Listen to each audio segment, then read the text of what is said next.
It must mean it's 6 o'clock.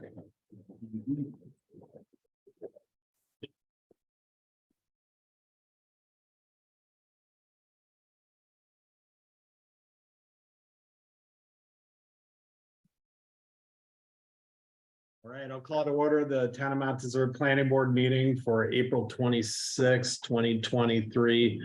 Welcome aboard. We have participants here online and in the meeting room as well, and I'll start off with some introductions. I'm William Hanley. I chair the planning board. We've got Tracy Loftus Keller here in the meeting room. She's vice chair. We've got Meredith Randolph.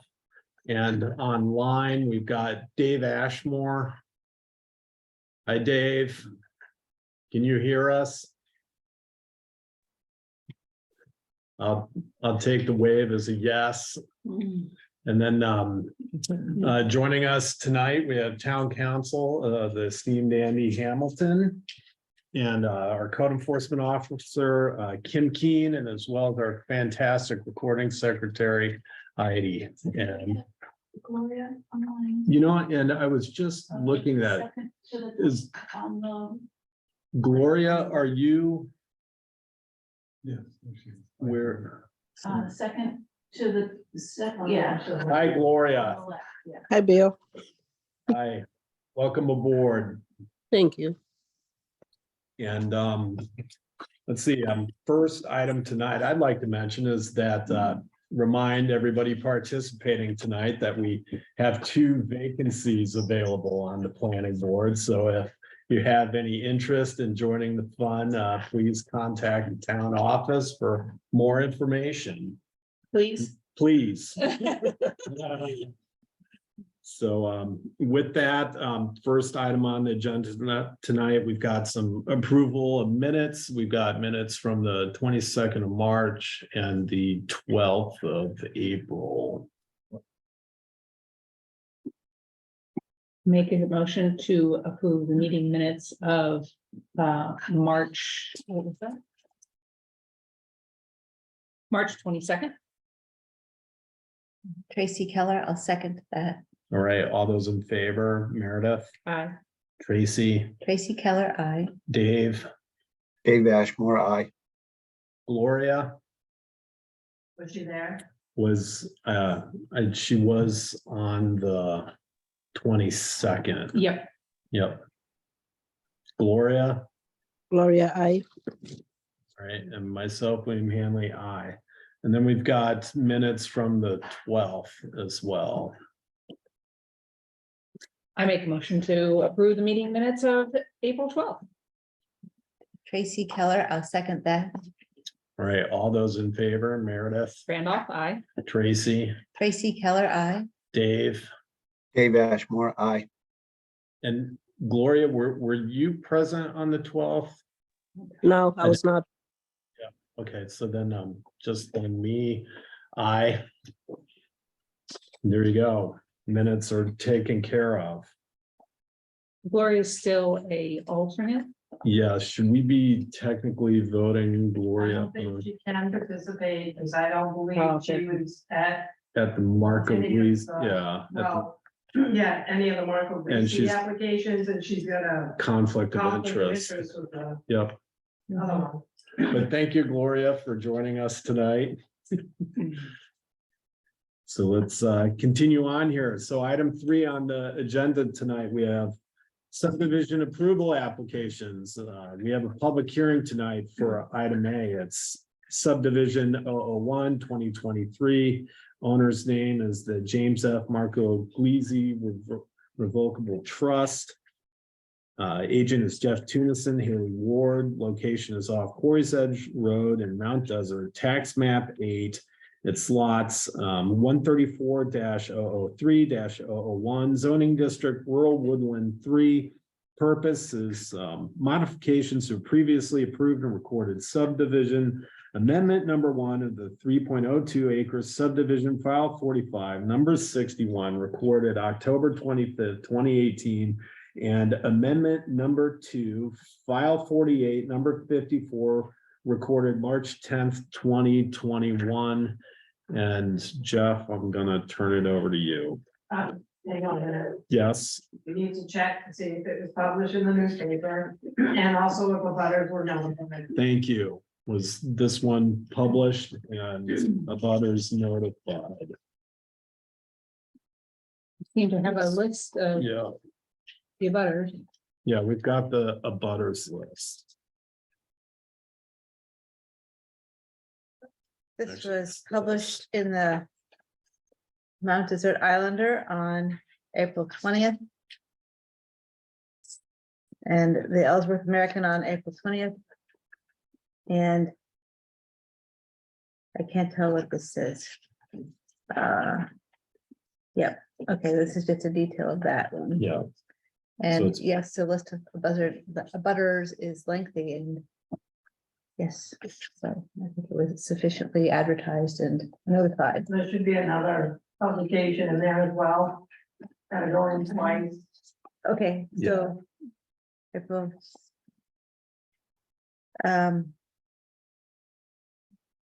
it looks like there is, Kim. Okay, April 6th and April 20th. Yep, 2 dates. Sorry, didn't see that. All right. Now I'll turn it over to Jim. Thank you, Bill. Well, you gave a short synopsis of what the Market Bleasy Trust is going to do. We are proposing 2 lots, one of 5.90 acres with 4.9 acres of buildable area and another 3.15 acre lot with 3 acres of buildable area. And the reduction is due to wetland area and gravel that is on the property. The last meeting that I was in for you folks, we were deemed complete in our approval, in our application actually, and we're here tonight for the public hearing and hopefully to get approval of this amended subdivision. All right. So just, let's open it up to public comment then, since we are in the public hearing section of the review. If anybody would like to comment on this application, go for it.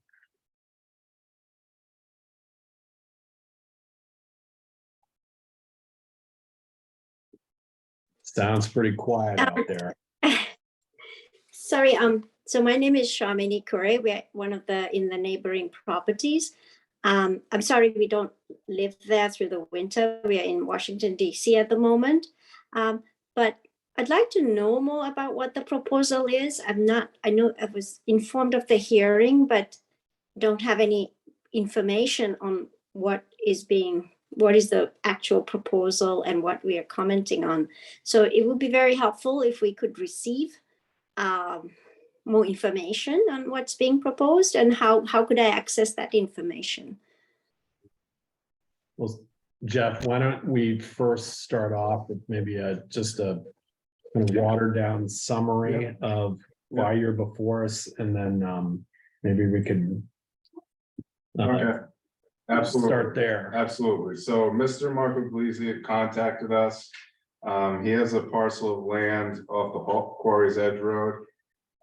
He is looking to get his estate in order and wants to do this division to gift the 2 parcels to family members. Right now, there's no plans on any development. This is a case where he has some children and he wants to convey a couple lots to his kids. And you're creating one new lot in there, hence the public hearing.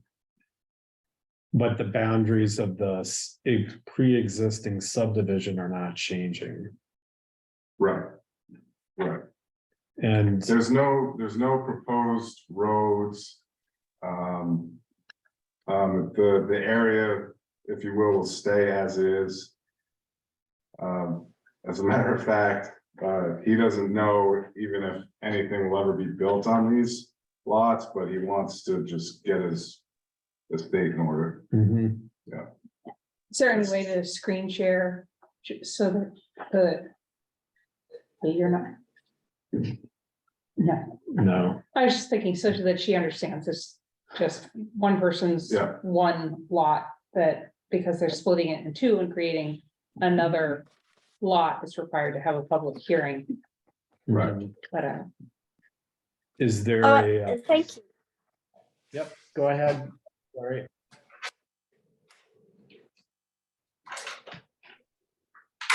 Go ahead, ma'am, if you have any more comments. Yeah, sorry. Hold on. Sorry, I started to turn my video on here. Oh, that's very helpful. I just wanted to know if which part of it and like, is it the part that is closer to the water where the house is, or is it more where the road is, the actual Quarry's Edge Road is? Just for my information, I'm not really, don't have a problem with the Yeah. proposal. Exactly. It is not near the water.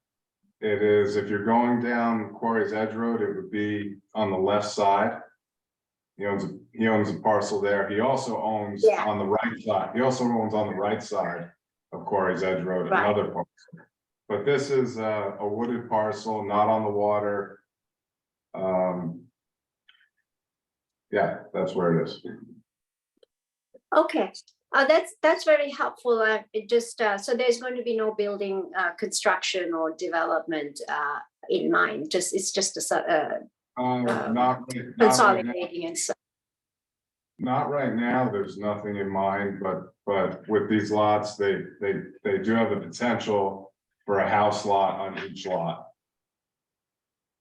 I see. Would we be informed if there is any new construction in those lots in the future? Is that how it would work? Or I'm just not familiar with what the planning process is. It's just a question on my part. They would have to get a building permit from the town, but I don't believe the public would be informed about that. No. Okay. All right. Thank you. This is very helpful. You're All welcome. right, thank you. Any other comments about this project? Just one question to follow up on that. So if there were further development in the future, that, It's Jake Cluter. Yep. Can you introduce? yeah, sorry, hi. This is Toby Bernstein, Jeff Kluter. We got notices as abutters. And if just question following up, if there was development in the future, that would be as of right. There's no special permitting required for that, no special approvals. If it was residential development. It's residential, they would need to get a building permit. Mhm, correct. nothing special. Thank you. Yeah.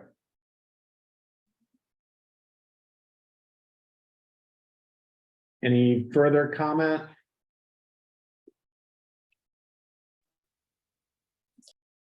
Another really quick question. Sorry to test your patience. Is there any implication for the road? The road is a private road, and any implication on access, etc., or all that will remain as is? That remains as is. Okay, thank you.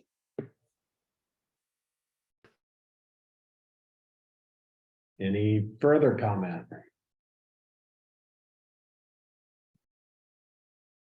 Going once.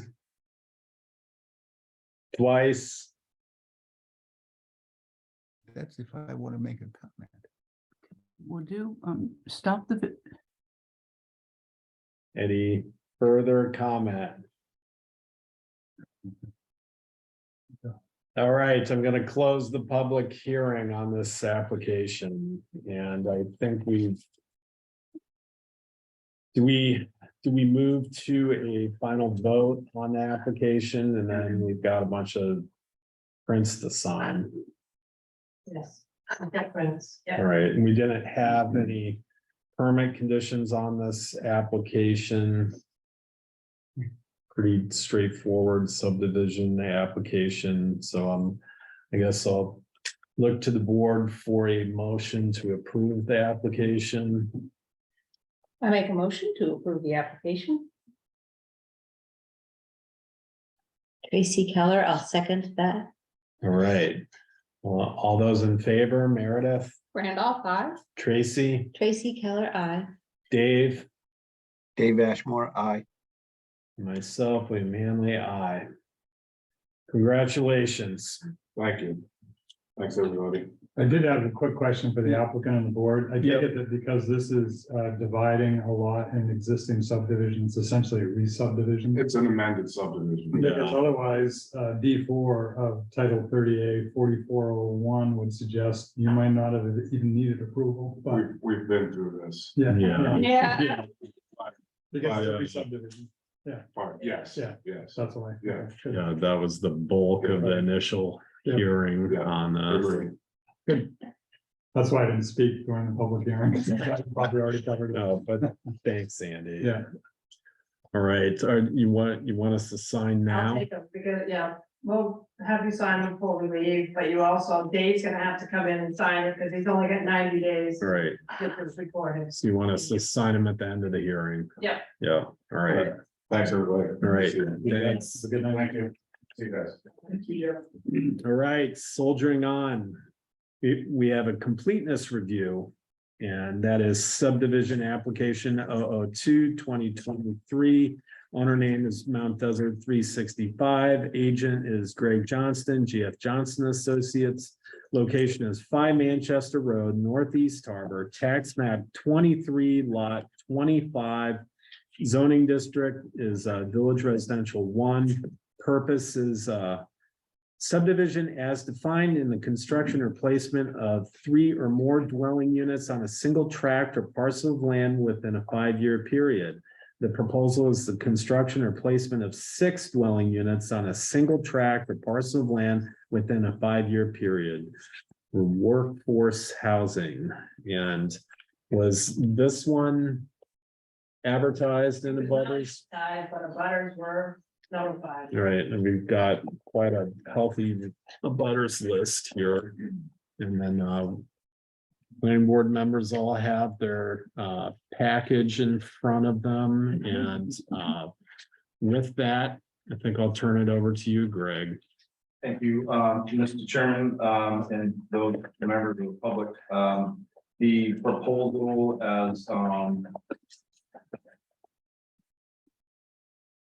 proposal as we described during sketch plan has not materially changed.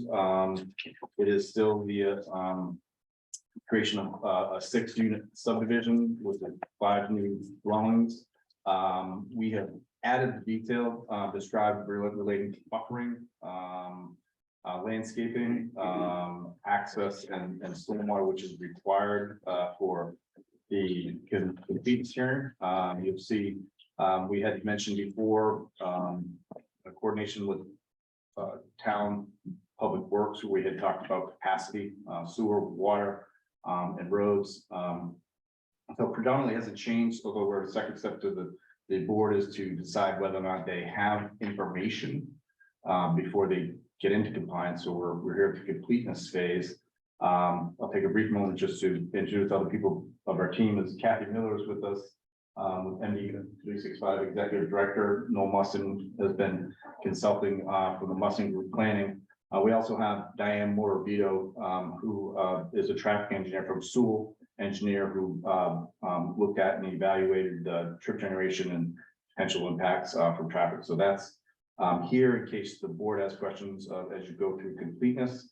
And so we'll stand by unless the board has some very specific questions. For ease of sort of reference, we did track, the board has or the ordinance has very specific submittal requirements, but not a checklist. There is a blank loose leaf in the front of the binder that follows the order of the submission requirements in the ordinance. You don't have to use it, but if you had your ordinance open in that crib sheet, it might help guide, but I'll defer to the board on how they'd like to proceed from here. I've got them both open. Great. So, I'll explain for the record too, where we are in the process. As the agenda indicated, this is completeness review tonight, so we're going to be grinding down through the submittal requirements for subdivision application review. And that's including in the subdivision ordinance, it's section 422, 421, 422, 423, section 5. And then we jump over to the land use ordinance and we go through sections 6A, B, and C of the conditional use application review process. And the board has had a history of allowing very specific public comment during completeness review. And that comment's got to be relative to the submittal we're on topic with. We're not reviewing broader questions. It's got to be focused and measured commentary or questions. We still have compliance and the public hearing portions of the subdivision review process. So everybody's going to get to comment again, especially in the public hearing section. So tonight's completeness, we're going to grind down through it. We've got a lot of sections to cover, and let's get to it. I'm going to speak louder from the chair because there's multiple documents and books to reference and I can do it here, but if somebody has a problem hearing, you can yell at me and I'll speak louder. And please, if you do have a comment, just first introduce yourself so the recording secretary can get your name correct and in the record, and let's go to it. I'll kick it off by saying, Mr. Hamilton, any comments before we start drilling down? Nope, sounds like the right approach to me. All right, so I've got the applicants complete submittal package in front of me. It's, as they indicated, it's organized according to the sections of review we're going to be going through, and then I've got the sections from the subdivision ordinance in front of me as well as section 6A, B, and C from the land use ordinance. So let's start it. So section 421, information on the applicant. So we've got 9 items here to check off. First one is name of the applicant. They've got that in their submittal. It's identified as MD 365, name of agent. They've got that, GF Johnston. Number 3, if the applicant is a corporation, state whether the corporation is licensed to do business in Maine. They say that MD 365 is a registered nonprofit 501c3 corp. And they've got a tabbed exhibit 2 with a copy of the state's certificate of good standing. So item 4, name of applicant's authorized representative and authorization. The authorized representative is Kathy Miller. She's the executive director of MD 365. She's here with us tonight as well. Item 5, the name, address, and number of registered professional engineer, land surveyor, or planner. We've got Greg Johnston identified as an engineer. Pligs and Day are the surveyors. Item 6, address to which all correspondence from the board should be sent. That's to Kathy Miller at MD 365 here in Northeast Harbor. Item 7, what interest does the applicant have in the parcel to be subdivided? Well, they've got right title and interest. The applicant owns the subject parcel, and the copy of the deed is included as exhibit 3.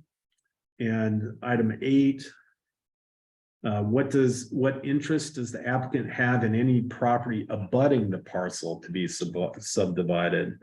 And they say that they don't have any interest in the properties abutting the parcel. And 9, state whether preliminary plot plan covers entire contiguous holdings of the owner. And the applicant states that the 0.9 acres shown on the attached survey, that's exhibit 5, is the contiguous holdings of the owner. So we probably should have a finding on the completeness of section 421. I'll check before doing so. I'll ask if there's any questions from the public on section 421.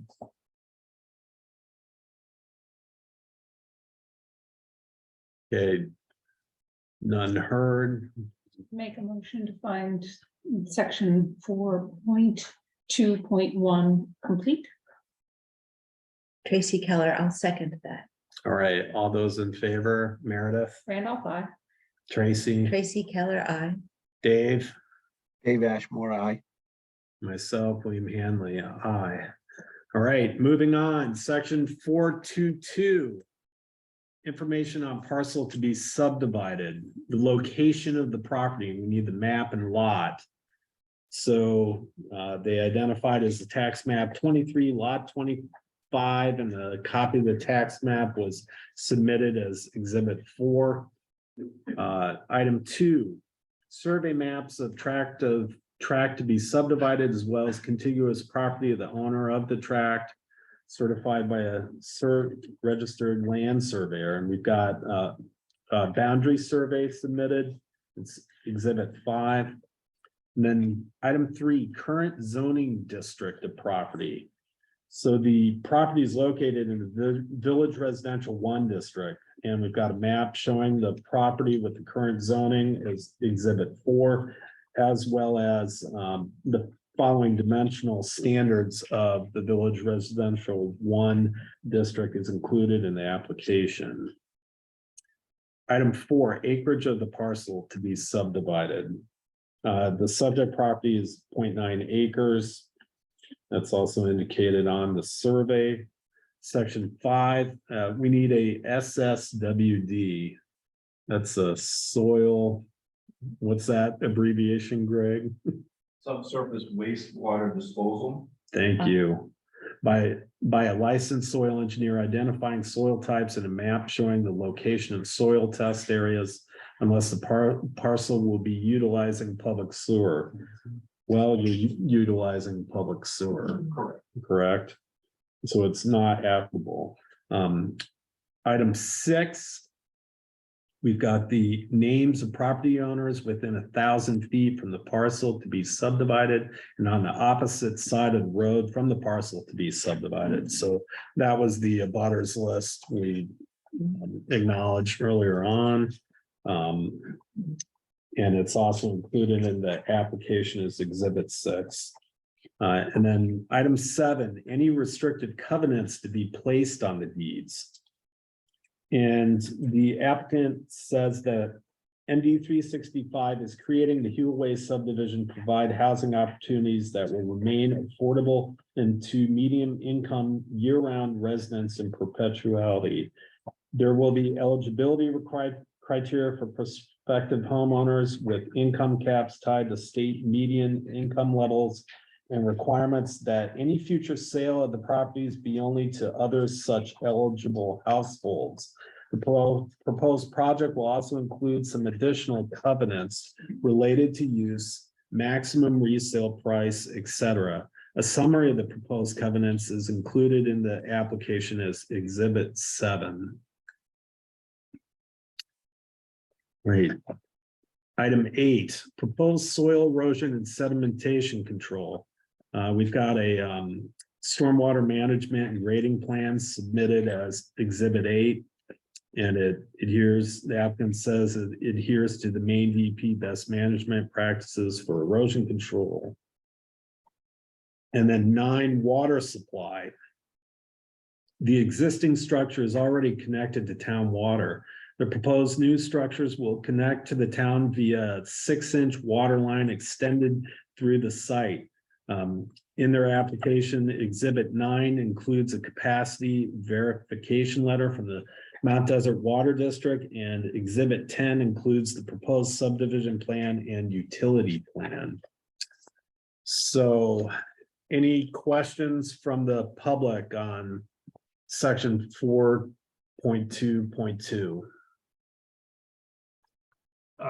Yes, hi, this is Howard Lapsley, one of the abutters. Quick question on the covenants. Is now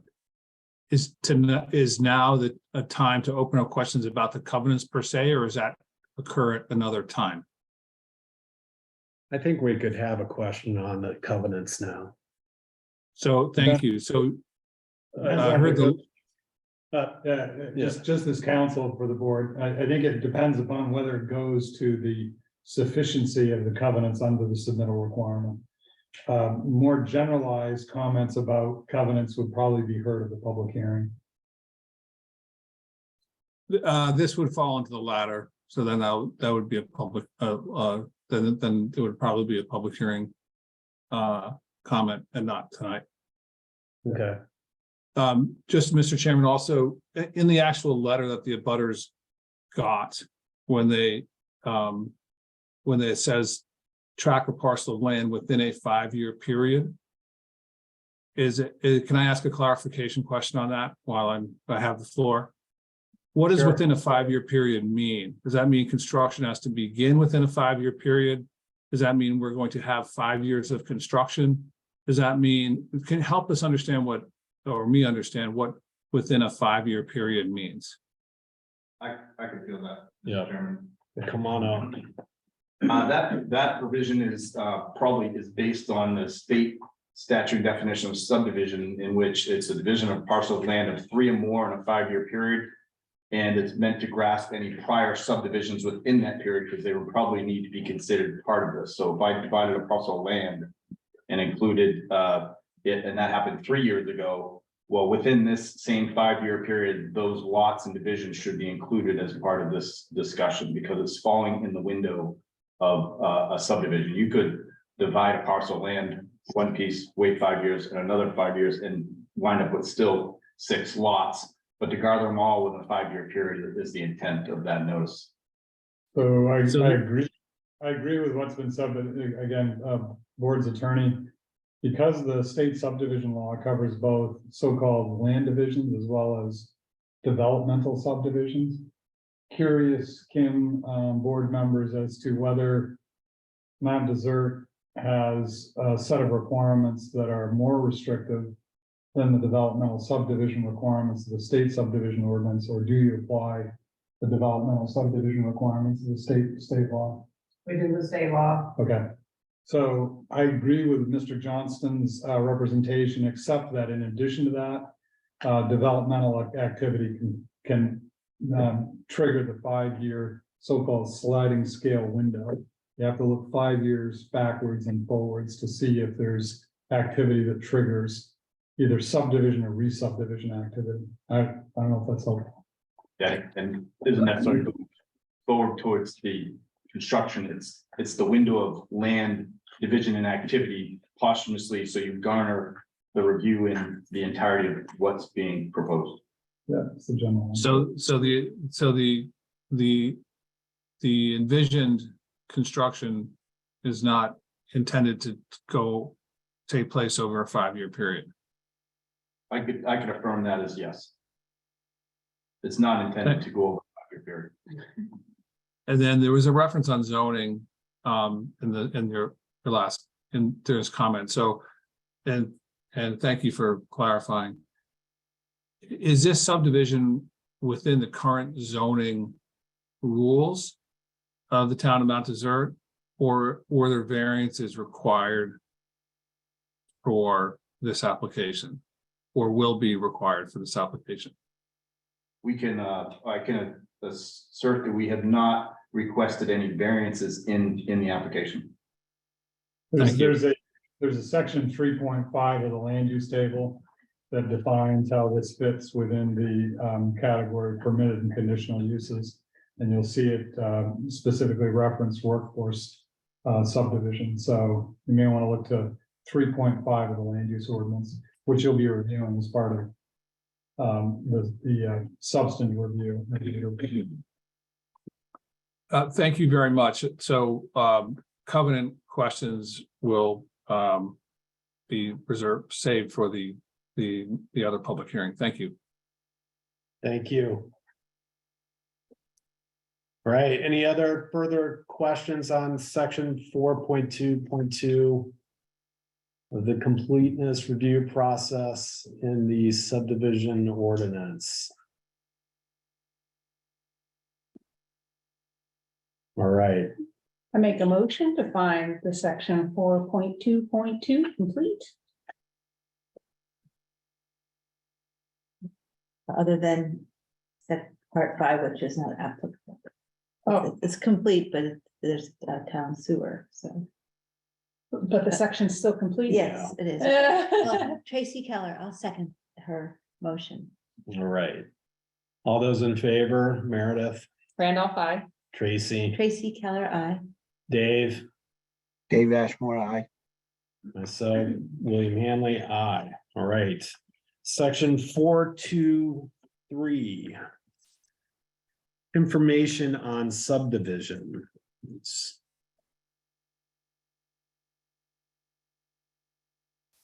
Right, so proposed name of the subdivision, applicant states it's the Heel Way subdivision. Item 2, number of lots.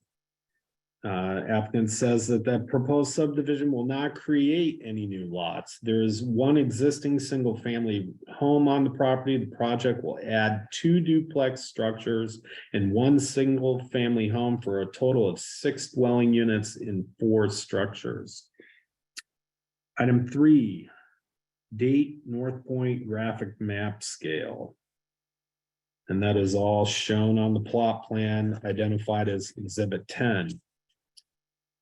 Item 4, proposed lot lines with approximate dimensions and suggested location where known of buildings, subsurface sewage disposal systems and wells are shown.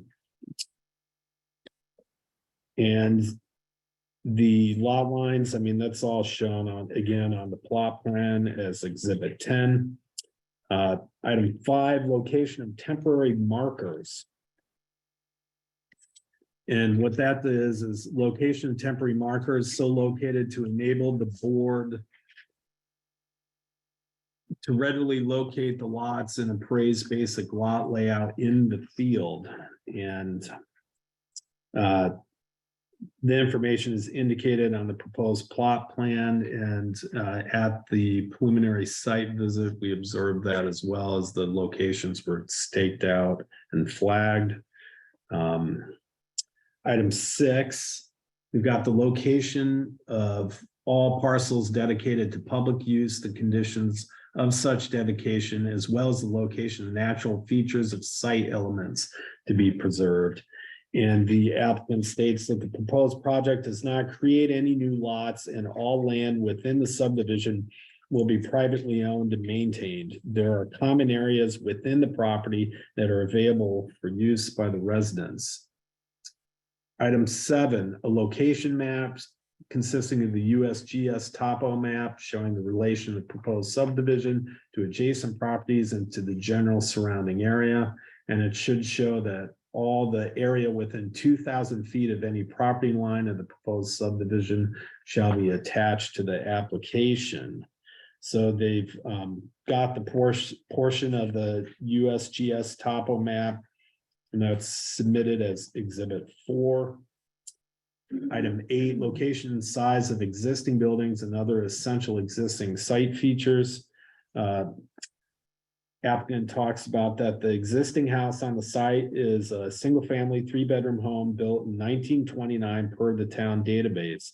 It's got 2 stories above ground, plus an unfinished attic and an unfinished basement. The total living space is 1,800 square feet. It's a colonial style wooden structure with vinyl siding and an asphalt shingle roof.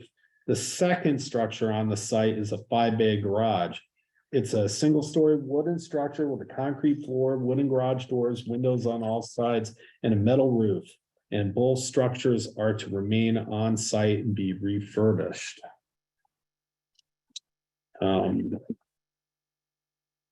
Then they go on to just describe like the characteristics of the property, saying that the front of the lot is a grassy area along Manchester Road. They talk about that there is a 25-foot wide strip of land on the southern edge of the lot, subject to right-of-ways by others. It functions as a driveway for an existing home and used as a driveway by the abutting neighbors to the south.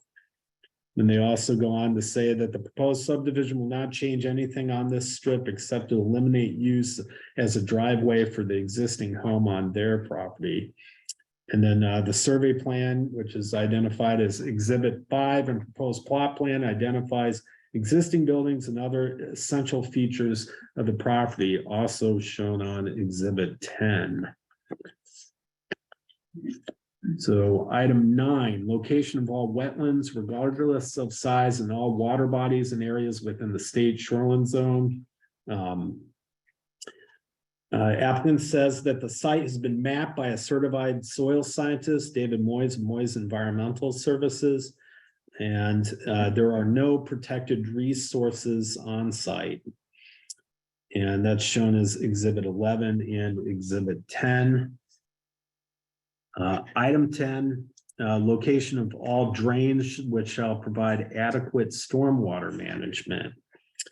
The applicant says that the Maine DEP best management practices and low impact development measures will be employed for the project, includes permanently stabilized culvert inlets and outlets, level spreaders to reduce channelized flow offsite, rain gardens, and infiltration trenches. Stormwater management measures are shown on the plot plan again as Exhibit 10. All right, item 11, location and size of any existing and proposed sewers and water mains, culverts, and drains. Applicant talks about the sewer adjacent to the site on Manchester Road is an 8-inch PVC public sewer. The public water line on Manchester Road is an 8-inch water main. The public water line on Neighborhood Road is a 12-inch cast iron line. Information on the existing and proposed sewers, water mains, culverts, and drains is again on the site plan, Exhibit 10. Item 12, we need the location, names, and widths of existing and proposed streets, highways, easements, building lines, parks, and other open spaces. Applicant explains that Versant will require an easement to access the primary power being brought onto the site. An easement for access to maintain the water main will be issued following the installation and testing. The sewer within the site will remain private. The location and names of the existing streets and easements are shown on the site plan, Exhibit 5 and Exhibit 10. 13, names of the butters. We've got the butters list in the package. 14, flood boundary. The property's not within any or subject to any FEMA identified flood hazard zone. That's also shown on Exhibit 4. And then 15, other information not indicated above as specified by the board. And the board has not specified any additional information at this time. So any questions from the public on section 4.2.3?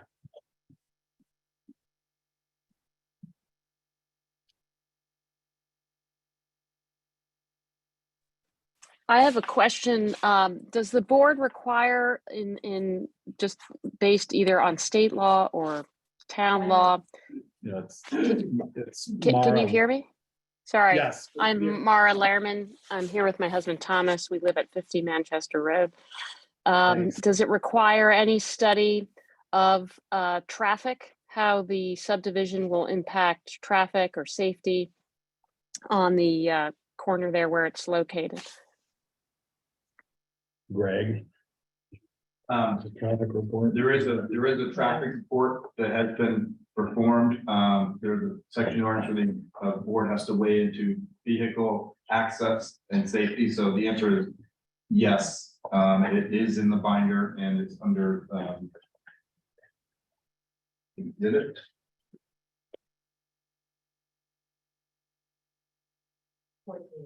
Thank you. traffic impact assessment for the residential development in Northeast Harbor. And that's a component of which section, section Under 5. 6 at highway safety. Highway safety is 6A. Yeah.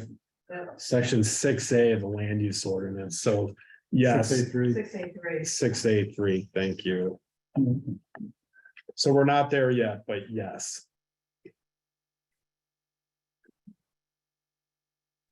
So that, just to clarify, so there was no study done yet, but the board is requesting that a Yeah, study be done?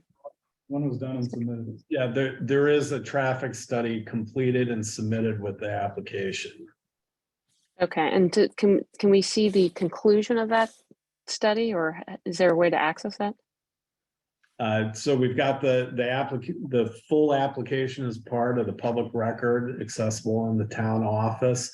And then when we get to section 6A3 of the review process tonight, I assume that the applicant's traffic engineer will be making a presentation.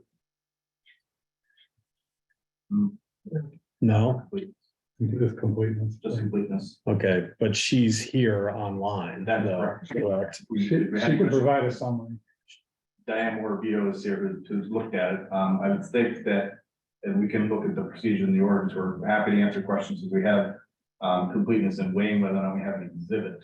Yeah, I think we're at, and we're looking at compliance and the merits of it. It's a better event and a better dialogue, but I'll defer the board and how the ordinance got I mean, the process. we've got her here online and there's a question about it, so I'd say she at least summarize her findings for the review of completeness. Yeah, Would once that you get be- to 683, I think Yeah. that's fair. Yeah. Okay. Yeah. It's not technically required, as Mr. Johnston points out, but I think the board's practice is to give the public information, particularly when it answers their questions. So Mhm, it may be helpful to the board and the applicant. got it. Okay, any other questions about section 4.2.3?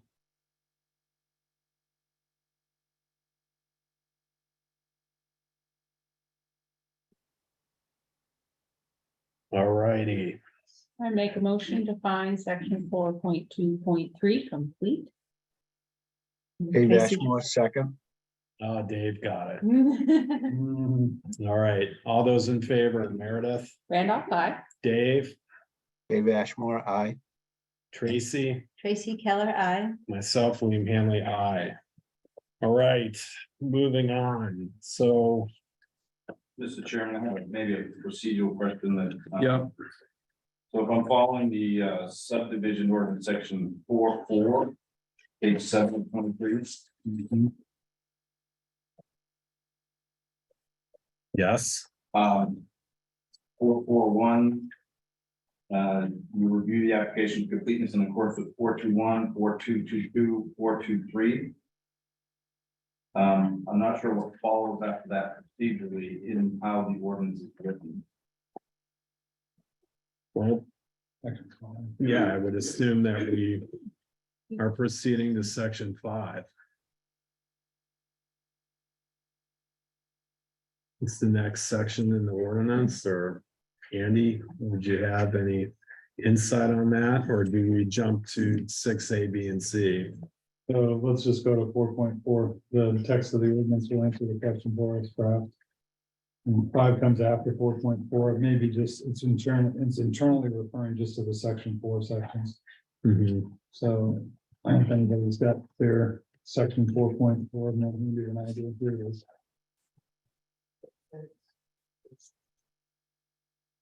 So I mean, we've historically gone from 4.2.1, 2.2, and 2.3 to section 5. I mean, Yes. to me, it's helpful to review section 5 because it will have applicability to the project. And doing the completeness review gives notice to the applicant of items they may need to address. But I think it's fair to hear from the applicant what concerns you have in terms of technical compliance by our board with 4.4.1. It does say what it says, Mr. Johnston, but do you have a concern with the board reviewing section 5 general requirements? No, I was actually looking for the link in the procedure. Okay, gotcha. And so if the procedural question is from completeness, not spelled, but historically, you would go to look for an exhibit for section 5. Because section 5 is the performance standard, so I would presume then, if it's not spelled out, we're going to section 5 to look for an exhibit within the general requirements for subdivision, because it appears that it may be a leak in the standard, but I'm not perfectly clear. So, question through the board chair to the applicant, if I could, but I'll defer to the board chair, if that's okay with you. Go for it. So, you've got, section 5 addressed in your narrative, do you not, Mr. Johnston? We do, yep. Okay. So what you're saying is, your question is, if it's completeness review as to the section 5 general requirements, it's not tonight to conduct a No. substantive review, it's just to determine whether there's an exhibit that addresses the requirements. Is that where you're coming from? I believe so, because the completeness requirement goes to the 4 specific events. Yeah, it's interesting the way the ordinance is crafted. I agree. Section 5, though, can advertise as a completeness hearing, that I think it would fall under the same procedures of the 3 prior sections. Yeah. And I believe that's how the board has done it historically, but I wanted to know that that was not the. Is 4.4.2 not us the, I mean, it doesn't state 5, but it says begin the applicant against the standards, and so doesn't that? The review against the standards, Meredith, I would treat as, that's when you're doing the substantive review at a public hearing. That's not completeness review.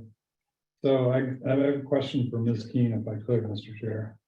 Go for it. So can, I would think, given that the applicant's already prepared exhibit references that go against the requirements of section 5, it'll make sense to do that, but I think what Mr. Johnson is asking is for past practice. And you, Mr. Hanlon, may be able to address, when you do subdivision reviews, Mr. Ashmore may be able to remember, when you do subdivision reviews, do you typically do just 4.2.1, 4.2.2, and 4.2.3, or do you typically go on to section 5?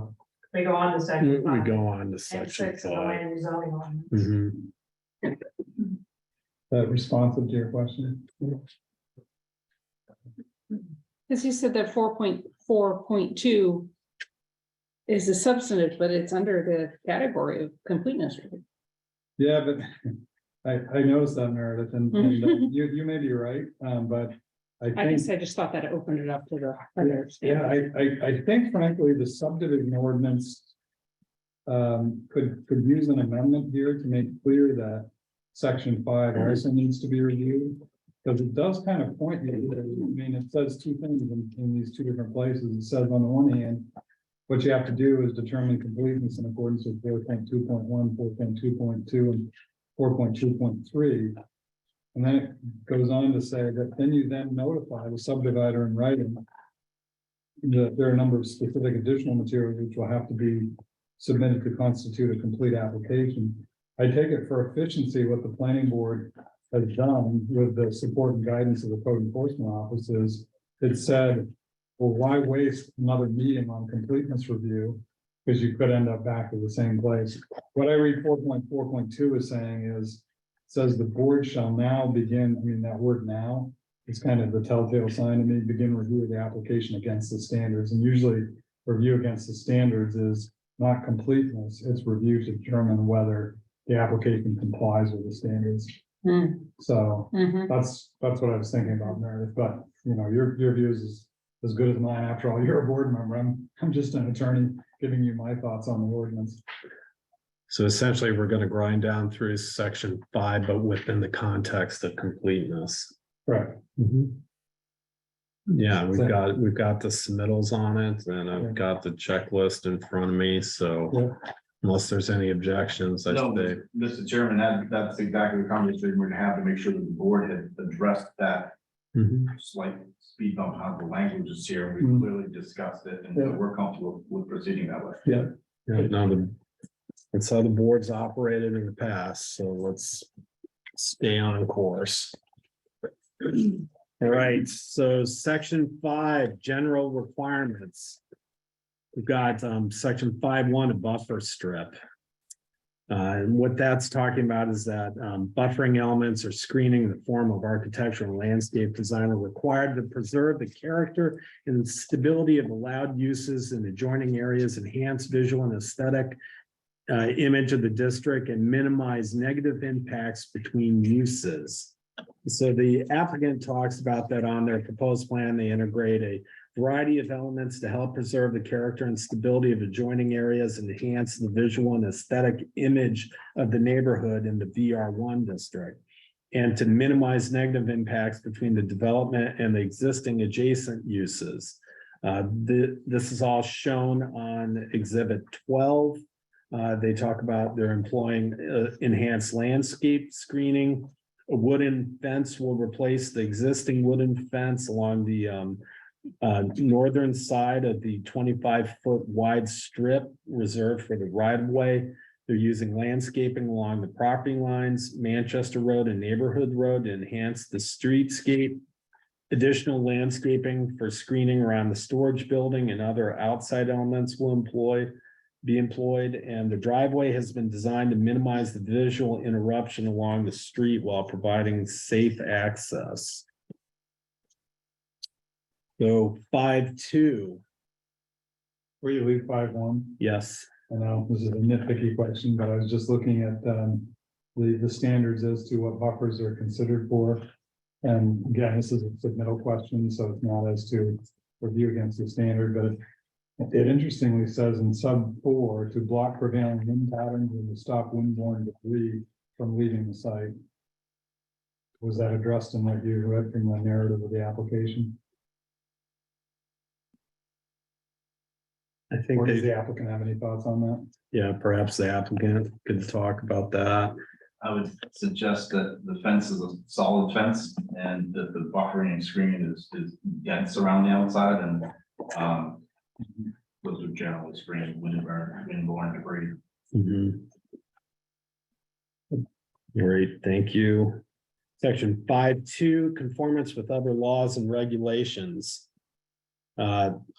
Applicant says that the subdivision conforms with all local, state, and federal ordinances, statutes, laws, and regulations, and it's not subject to the Site Location Act, and it does not create a structure as defined with 3 or more acres of impervious area. All right, section 5.3, construction prohibited. And what the ordinance talks about there is no utility installations, ditching, grading, or construction of roads, grading land or lots, and construction of buildings shall be commenced on any part of the proposed subdivision until a final plot plan of subdivision has been prepared, submitted, reviewed, and approved. And the applicant says that they'll conform with the provisions of this section. Section 5.4, ditches and catch basins. I did have a question, which is really in the nature of a submittal back on 5.2 for the board's benefit. 5.2 does use as an exemplar of what other laws, regulations, the Mount Desert subdivision ordinance is concerned with, but that's only an exemplar, and the narrative addresses that. I guess I'd ask the applicant, given the experience and background of the applicant's agent, is there any NERPA or any other issue under state law that needs to be addressed as part of the project? So the ordinance was specific to the site law, so we were clear on that description, summarizing. Yeah. And under the I'd speak up, Greg, if you under can. the prior described exhibit of Moist Environmental Services, they confirmed that there were no protected resources on site which would be impacted, which would eliminate the NERPA, and the site in itself being under an acre would also negate a chapter 500 stormwater review by state. So those hopefully answer your question, there's no DEP permitting required. I think it's covered by your first sentence, but because of the detail you just provided, you might want to include that in your narrative for purposes of the substantive review, because it'll help to anticipate and answer questions before you get there. If you follow me, Greg. So noted. Yep. All right. Choosing option. So I believe we were on section 5.4 ditches, catch basins. And what that talks about is that the board may require installation of ditches, catch basins, piping systems, or other appurtenances for conveyance, control, and disposal of surface waters. And the applicant says that the ditching and other measures required for the proposed development are shown on the plot plan under Exhibit 8. Section 5.5 easements. The board may require easements for sewage, drainage, utilities, or public access. And the applicant talks about again that Versant will require an easement to access the primary power being brought into the site. An easement for access to maintain the water main will be issued following installation and testing. And yeah, go, Sorry to interrupt. go for it. It just, the last thing said exhibit 8. Are the exhibits associated with, aren't they associated with tabs? Yeah. Because it says on the plan, and there are no plans in tab 8.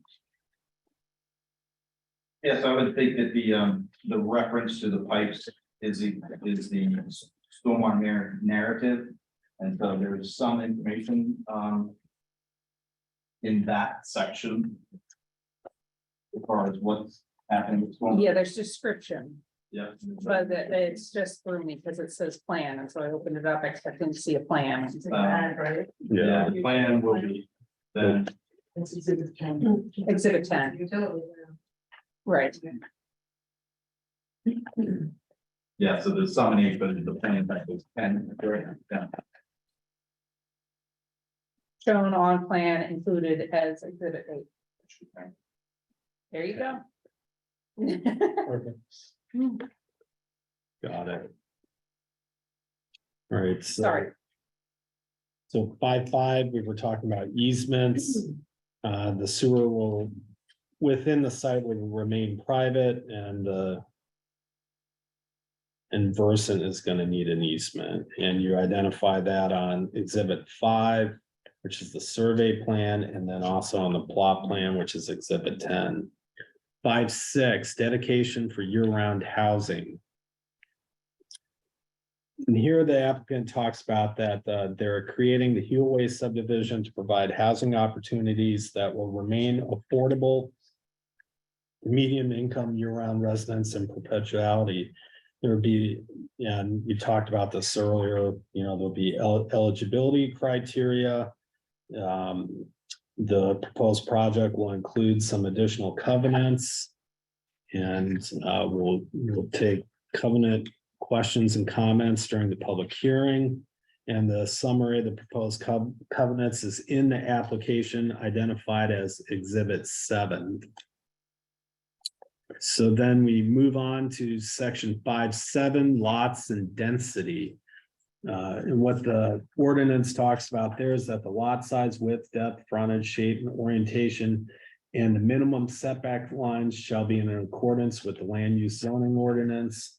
The proposed lot division will meet all the dimensional requirements for each lot as outlined in section 3.5. And the applicant talks about, they show the math on this in the application where they talk about the existing lot is 0.9 acres. The minimum lot size in the VR1 district is 10,000 square feet if it's served by public sewer. And for workforce housing projects, the minimum lot size is the state minimum. They also go on to talk about the overall net density for this property would be 3 lots for a total of 6 units in compliance with the Mount Desert Land Use Ordinance. Also state that the project is being prepared as a workforce housing non-land subdivision, which allows for density bonuses based on the following calculations. And they go through the standard subdivision project They take the, area of the lot, divide it by 10,000, it equals 3.9 units, all units dedicated to workforce housing. Get a 75% density bonus. And with the density bonus, the total density is 6.8 units allowable on the property. Moving on to section 5.8 sewage. Before you go on to 5.8. Yep. If I could just back up to 5.6 and 5.7. I just have questions really for the board and the code officer on 5.6. The dedication to year-round housing. I had to go to the ordinance to make sure that what I read in the checklist matches what's in the ordinance. And all it says is reserved. Is there any particular standard that applies to a dedication for year-round housing, or is it an open field? I think. Yeah, it just says reserved. Okay. Probably I mean, Can I just take a whack at that? Yeah, please introduce yourself. Yeah, there's Noel Musson, planning consultant, looking on the project. I think that for that particular section, it's just dedicated, so there are no standards, but there are standards for workforce housing project and later in the subdivision standard, I think, the chairman's gonna get to. okay, so we'll see those, A okay. lot of the information that is written down there is duplicated just to answer the question. Okay, gotcha. And then on 5.7, question that I had was, how does the applicant and how does the board apply the state minimum? Because I was looking at this and then I talked to the code officer about it. She looked at it and we both said the state minimum applies to instances where you don't have public sewer. Here we have public sewer. So what the heck is the state minimum as to this project? State minimum is 0. I don't think it can be 0, but it's not greater than 20,000 square feet, that's for sure. Right, there is no minimum lot size. That's your view, okay. I gotta give that more thought. You know, you were gonna say? Yeah, Noel Musson again, I think the way that we applied it was a more conservative approach than just saying, here's the state minimum. It was to go to the later standard of the ordinance where it talked about what you need to do to calculate workforce housing, but we just went back to the A and B. Table 3.5. So that was our basis, rather than take a more.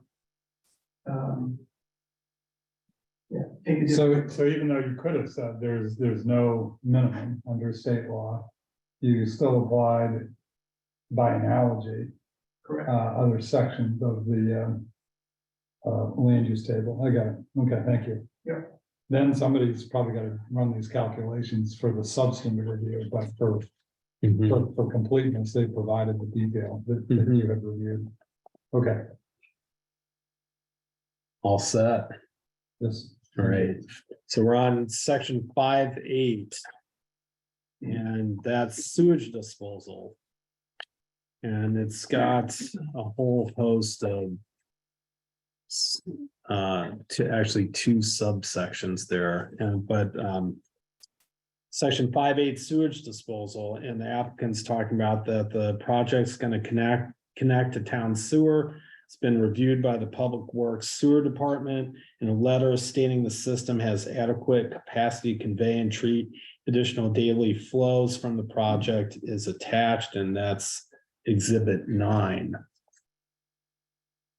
Yeah, and then just in the ordinance 5.8.1 and 5.8.2, it talks about that. If a proposed subdivision is located within 1,500 feet of a public sewer line, it's got to connect. And then 5.8.2, it talks about where private subsurface sewage disposal is to be utilized, and that's not applicable because you guys are connecting to town sewer. So moving on, section 5.9, land not suitable for Right. development. I have a question. This is Charlene Marshall. I have a question about the sewer. Yes, So Charlene. where exactly is it going to connect to the town sewer? Greg? Yes, Charlene, the sewer, would connect to the sewer directly on, Manchester Road. Will not use the private sewer, which we know travels through your property. Good. Thank you very much. All right, section 5.9, land not suitable for development. What the ordinance talks about there is that the board can't approve such portions of proposed subdivision that are located below sea level or within the 100-year floodplain. And this one is not applicable. You guys are not near the floodplain, and it's not below sea level. 5.10, open space provisions. And what the ordinance is talking about in 5.10 is that the board may require that a proposed subdivision design include a landscape plan that will show the preservation of existing trees 10 inches or more in diameter, the replacement trees and vegetation, graded contours, streams, preservation of scenic, historic, or environmentally desirable areas. The street and lot layout shall be adapted to the topography. Extensive grading and filling shall be avoided. And then 5.10.2 goes on to talk about the board may require that the subdivider reserve an area of land as an open space or recreational for use by property owners in the subdivision. And what the applicant talks about in the application is that the proposed development will include landscaping to help better integrate the development into the surrounding area. In addition, the landscape plan was designed to enhance the visual and aesthetic feel of the area and provide a range of private and common space areas for the future residents.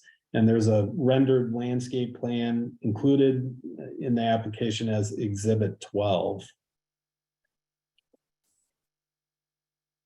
So moving on, 5.11 is about wells. It's not applicable. You guys are on public water.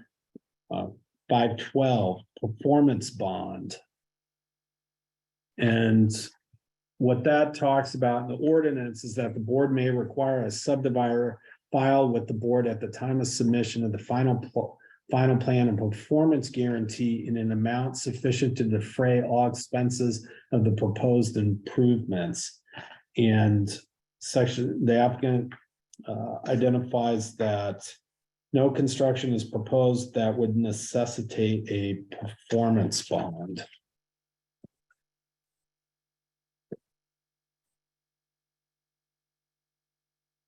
that the case, Mr. Hamilton? I don't know that I found any improvements that were identified in the plans or the application, but Yeah. I haven't had as much time with the board. Did you see anything that board members that required improvements in the project? I didn't see anything, but you may have picked up on something I didn't see. Usually you have performance bond requirements where there's, for instance, a road to be put in or a detention basin or. What about the utility improvements or? Yeah, I guess they could be addressed.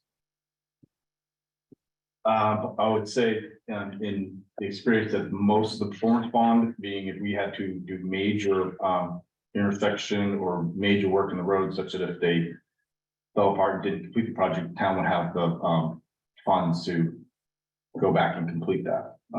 Say a water main extension, they get halfway down the road and then it's in the public way, they can't do it. You cash in the performance bond, town finishes the project, they go belly up and go away. That's the intent. In this case, they have a very narrow road cut, which is as small as a regular town regular service. If you had to connect a 4-inch sewer, you're going to cut the same 6-foot wide trench in the road to connect it. There are, there's not a lot of public extension, but that's a position. But I think those are the things that will, you'll discuss. And that's why we say we didn't think so. But if the board thinks differently or gets counsel from town or public works that something might be necessary, we're open to that discussion. It's a necessary protection. So the code officer typically has interface with the other For instance, Public Works and other departments? Is there anything that has been highlighted to the code officer?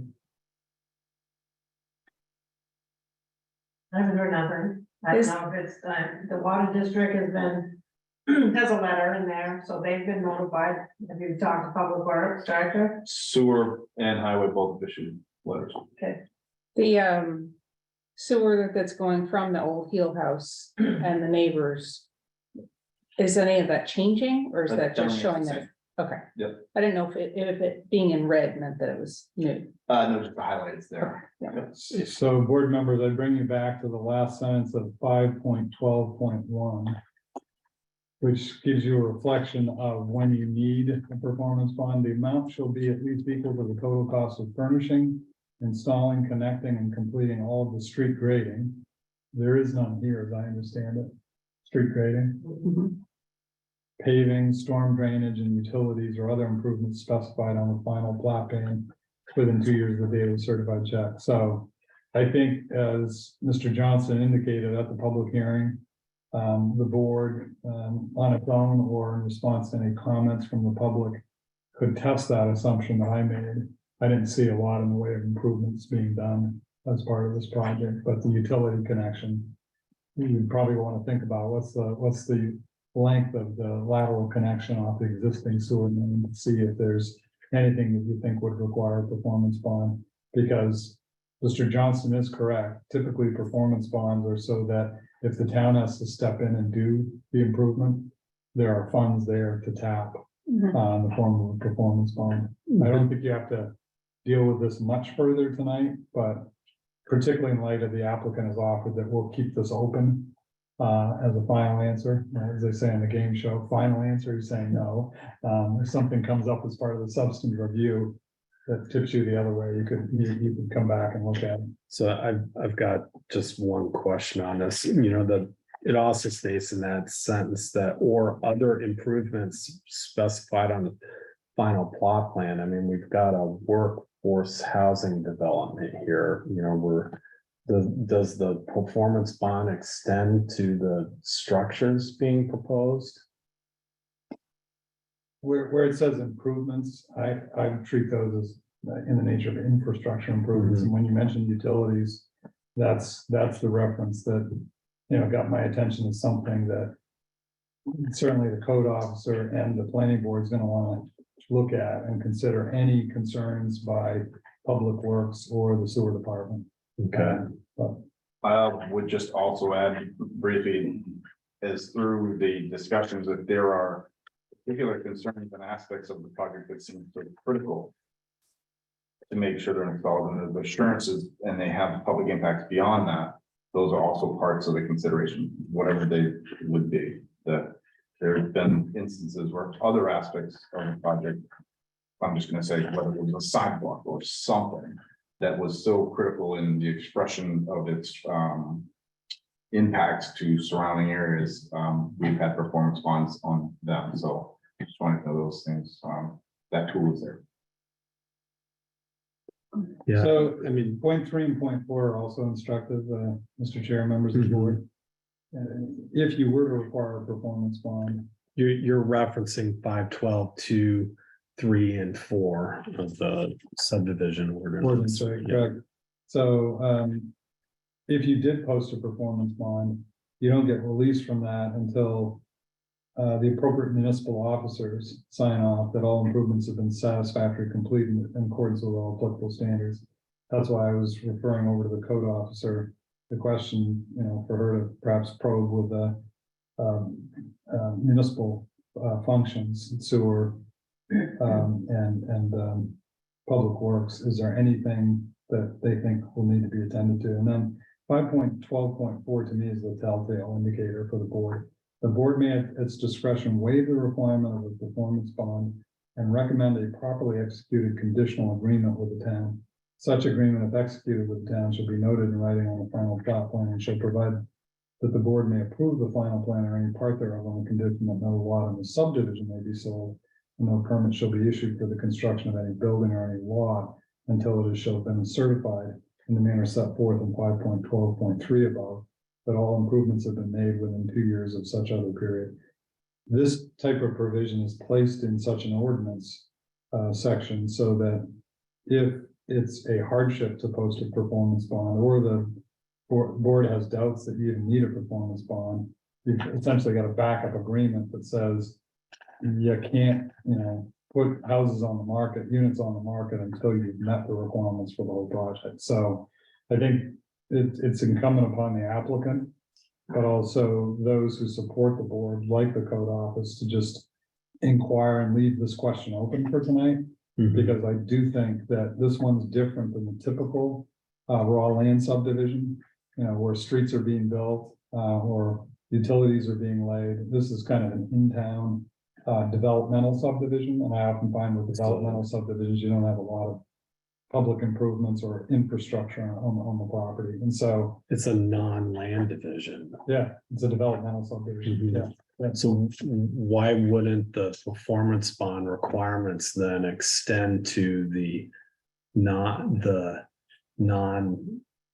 division components of the development? They may. I'm not giving the definitive opinion. I'm just giving you and the applicant the flexibility with the public to talk about this again at the time of the subsequent review. Okay, I don't think you have to pin yourselves down tonight if you don't want to. yeah, just I think more so just kind of getting informed about the performance bond application. Right. Okay, thank you. All right, that was 512, section 512. Now we're on to section 513. 513 is plan revisions after approval. And the applicant says this section is not applicable. This is a new subdivision and it is not a revision. What did 513 say? So 513's got two subsections, 513.1 and 2, and it says that no changes, erasures, modifications, revisions shall be made in any final plot plan after approval has been given by the board.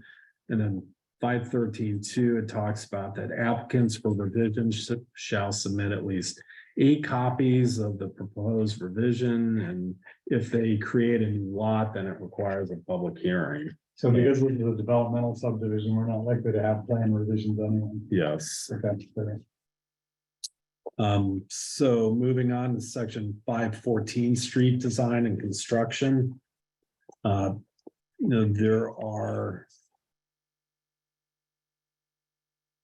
3 subsections to 514. It talks about the street construction standards, the minimum right-of-way width, the road width, the maximum grade, center line radius, roadway crown, minimum angle, all the design criteria. 14.1, 14.2, it talks about dead-end streets. In addition to the design standard above, they got to be constructed to provide a cul-de-sac turnaround with the following minimum requirements. And then 514.3 talks about that the approval by the board of a subdivision plan shall not be deemed to constitute or evidence any acceptance by the town of Mount Desert for any street, road, or right of way. And what the applicant talks about is that the project includes an access drive, which is 16 feet wide and has been designed to allow for safe access for vehicles and emergency services. While road standards are not required, the proposed drive does exceed the 12-foot width requirement for a driveway. The vertical and horizontal requirements for safe access are shown on the site plan. The gradient of the access is less than 6% throughout. There are 2 parking areas for each unit. Additionally, the project redirects the vehicle access to the existing unit away from the shared right-of-way where it's currently accessed over the new access drive. All vehicles will enter and exit the site from Neighborhood Road, and none will enter exit the site from Manchester Road. And this is all shown on Exhibit 10. Just to clarify, this is not a road because it's accessing all one lot. Yep. Okay, that's helpful. All right, 5:15, access to direct sunlight. We need to assure that you guys have access to direct sunlight for solar energy systems. Prohibit, restrict, or control development through subdivision regulations. And the applicant says that the proposed development provides room to protect areas to direct sunlight and to be used for future solar if desired. Section 5:16. Cluster and workforce subdivision. And the purpose of this in the ordinance states that the purpose of cluster and workforce subdivision standards is to encourage new concepts of cluster housing with maximum variations of design that will result in permanently protected open space and recreational areas, a pattern of development that preserves the natural beauty of the site, an environment in harmony with surrounding development and or the traditional community characteristics, or a more creatively designed development plan that would be possible through strict application of sections of the land use zoning ordinance. 5, uses of land that promote efficiency in public services and facilities with small networks of utilities and streets. And 6, development of housing that is more economically viable for the year-round working community.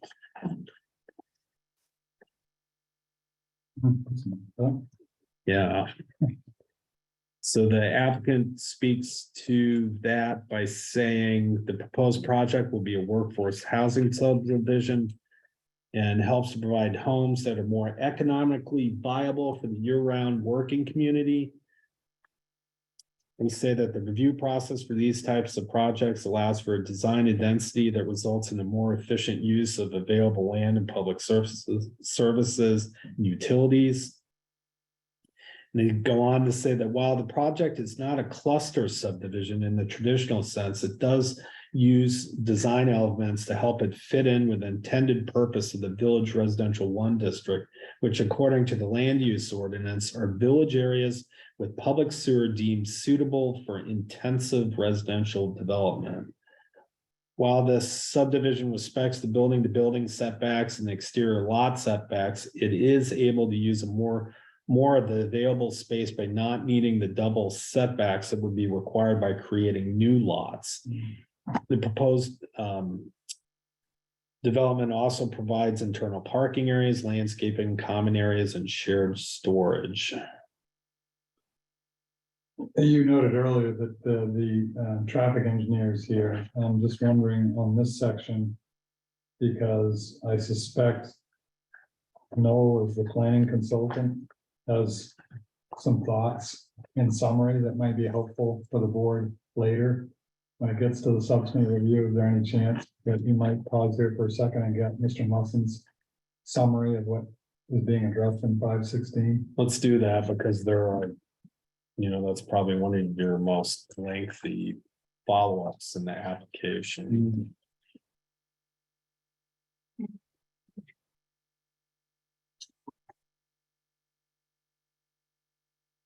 So I think the question is what's being addressed in 5:16? Yes. So the way that 5:16 was organized was to try to basically kind of walk down through all of the standards that are listed in this section. So we started off with the narrative about the different kinds of things that are supposed to be addressed in a cluster and workforce housing provision. So the language in this section talks about both cluster and workforce housing in certain areas, and then it also talks about cluster and workforce like combined and also separate. So without going into all of the kind of compliance elements of this particular submission, what we tried to do was address the density issue as part of this, getting back to the question that Mr. Hamilton asked earlier about workforce housing developments and density. There's a section in this provision that deals with what we did to address the open space requirement, how we tried to lay out the lots, or not the lots, but the development in general as not a non-lot subdivision, thinking about road frontage and setbacks, public facilities, basically all of the standards that were sort of set aside specifically for these kinds of projects. And then also did a bit of an analysis on how this particular project also is supported by the comprehensive plan in terms of the density in the village areas, the zoning for village residential 1, which is very specifically designed to have denser development because it's served by town water and sewer in neighborhood areas. And the provisions of this ordinance actually do allow for flexibility for these kinds of developments, both kind of an in-town situation like this and for a project that might happen, you know, on the Beach Hill Road, for example. So we have other things to consider. I'm not exactly sure, Mr. Hamilton, that if I'm answering the question that you thought I was, that you were asking, but I'm happy to. I just thought it'd be helpful for the board, as you suggested at the opening of your comments, that you might actually walk them through, because a completeness review doesn't say, have you complied with the standard, but have you provided detail in your application? And there's a fair bit of detail here, but I just thought it might be helpful for the board to hear you, you know, summarily address, perhaps by title, depending on the further direction of the chairman, what he thinks the board colleagues would want to hear. I know, for instance, multiple zoning districts, I don't think even apply to. But if you were to just do a quick walkthrough by title of has the various subsections of plan design requirements. Sure. So we're talking about section 5.16.2 plan design requirements. So the first one is permitted zones and uses. And basically, the standards of this section deal with subdivisions that are permitted in all zones. So workforce and cluster provisions are allowed in all zones. And I think we have some language in this write-up that deals with the zoning requirements. Number 2, so 5.16.2 sub 2 deals with density. There's a narrative in this section that deals with the density calculation. So how do you calculate density for workforce housing subdivisions?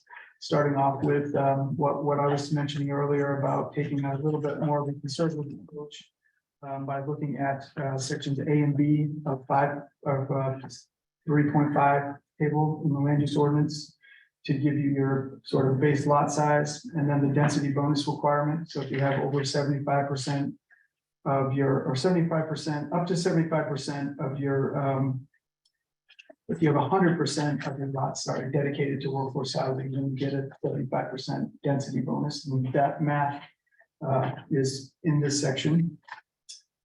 The open space requirement under this section actually requires cluster subdivisions to meet a certain mathematical calculation for open space, which is based on lot area. So if you reduce a lot area below, you know, if you're getting a density, if you're getting a lot size reduction because you're doing a cluster development, then you have to offset that with equal open space. Since we're not actually reducing the minimum lot area beyond what's already required in the ordinance, there's no math that we can do to calculate the amount of open space. So we went back to the open space standards, which we previously submitted, and said, this is how we're dealing with open space through landscaping, outside of limited common areas, those kinds of things.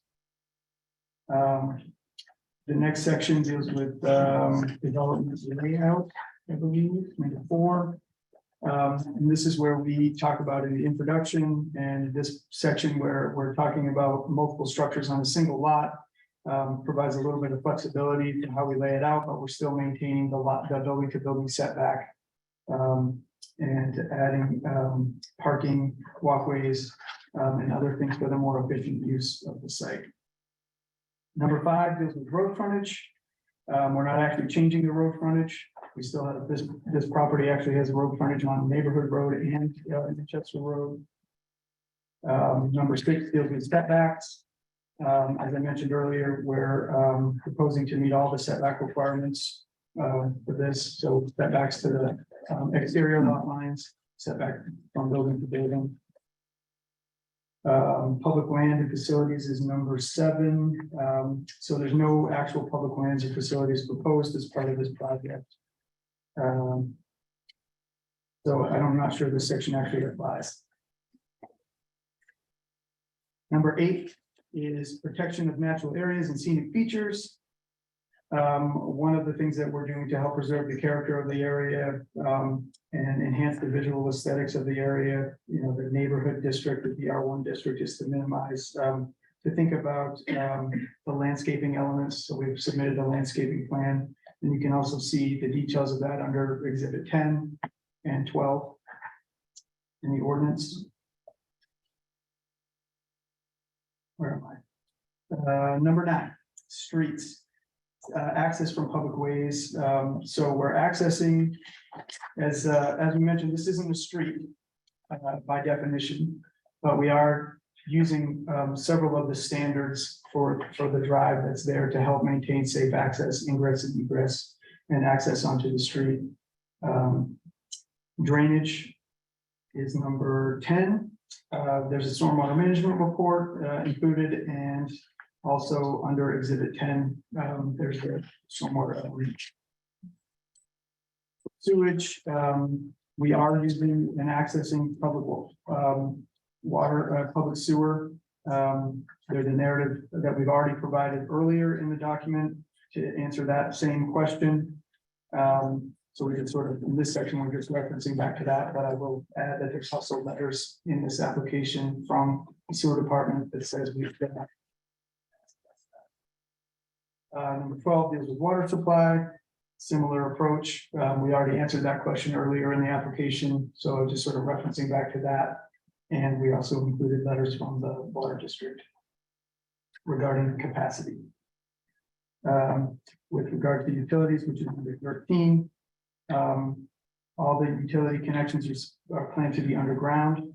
The locations of the transformers and other visible elements are both on the landscaping plan and the definitely number 10, the site plan under Exhibit 10. So back to utilities for a second. I think you comply with that section. My sense is that what the ordinance is driving at is for a workforce housing subdivision. They really do want to see the utilities undergrounded. There's no real way to put a transformer underground. Is that what you're saying? Yes. Okay. There's always going to be a part of the transformer that's above ground. Yeah. And those are screened. I think that's what part of this addresses is how do you screen those things from public view? And as part of our landscape plan, that was all integrated into that. Okay. And then under the last section is buffering, where we also reference back to the landscaping plan where we try to provide buffering within the context of this section and other parts of the ordinance. All in all, I think this section and the narrative here tries to incorporate the goals of the comprehensive plan and the goals of this section to allow for flexible design to create the kind of development that provides the opportunity for workforce housing or what we're calling year-round housing opportunities. And that's what's included here. Thanks. That concludes section 5.5, the subdivision ordinance, and I'll open it up to any questions from the public on section 5. Yes, this is Howard Lapsley. I have a question on the landscaping. Who was responsible for maintaining the landscaping once it's been developed and put in place? That's addressing the ordinance, isn't It would be the homeowners association. Homeowners Association. What is the homeowners association? The group of residents in the property? Correct. Okay, and then on the sewer connecting to the town sewer on Manchester Road, has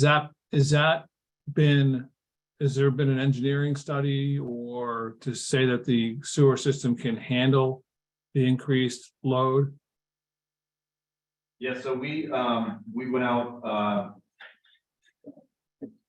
there has been a study, it's in the application of what we anticipate to generate. We've popped the lids on the manholes either side, observed what they're there for flows in depth. We've taken the proposed gallons per day, gallons per minute, and provided them to the Public Works Department and asked them if the plant, we know the pipe has capacity through what's there, and they have responded in a letter that they have adequate capacity to handle the sewage. Okay, thank you. And is there, going back just to the landscaping again, and the homeowners association responsibility, is there any covenant or obligation that they maintain it to a certain standard? Or is there any anticipated covenant or obligation that they maintain it to a certain standard? Yeah, I certainly think there is. That has to be maintained, and there'll be guarantees with the contractor. Once they're installed, they have to live for a year, and they have to maintain it in accordance with the bylaws. And so you're asking yeah, and what assurances are that they will do that within it. I think homeowners associations can be enforced within them because they are entities. Kathy, I don't know if you want to comment on. I think we have, so as a completeness review, I think we have put the information in there. We have not said how tall the grass would be or how many leaves would be raked up, et cetera. It doesn't have that level of detail as in any neighbor. But there would be a homeowners association that would be responsible for maintaining the property that they own. To a sufficient standard? Yes. Certainly. And that standard is laid out, will be laid out in the documentation? Yes. Thank you. So are there HOA bylaws that are going to be submitted as part of this application? It may already be in there. So if it is, just supplement. There are a summary of it in there. So yes, there are. What page number? It's exhibit. Well, that's about what I say. Exhibit which? 7. Exhibit 7.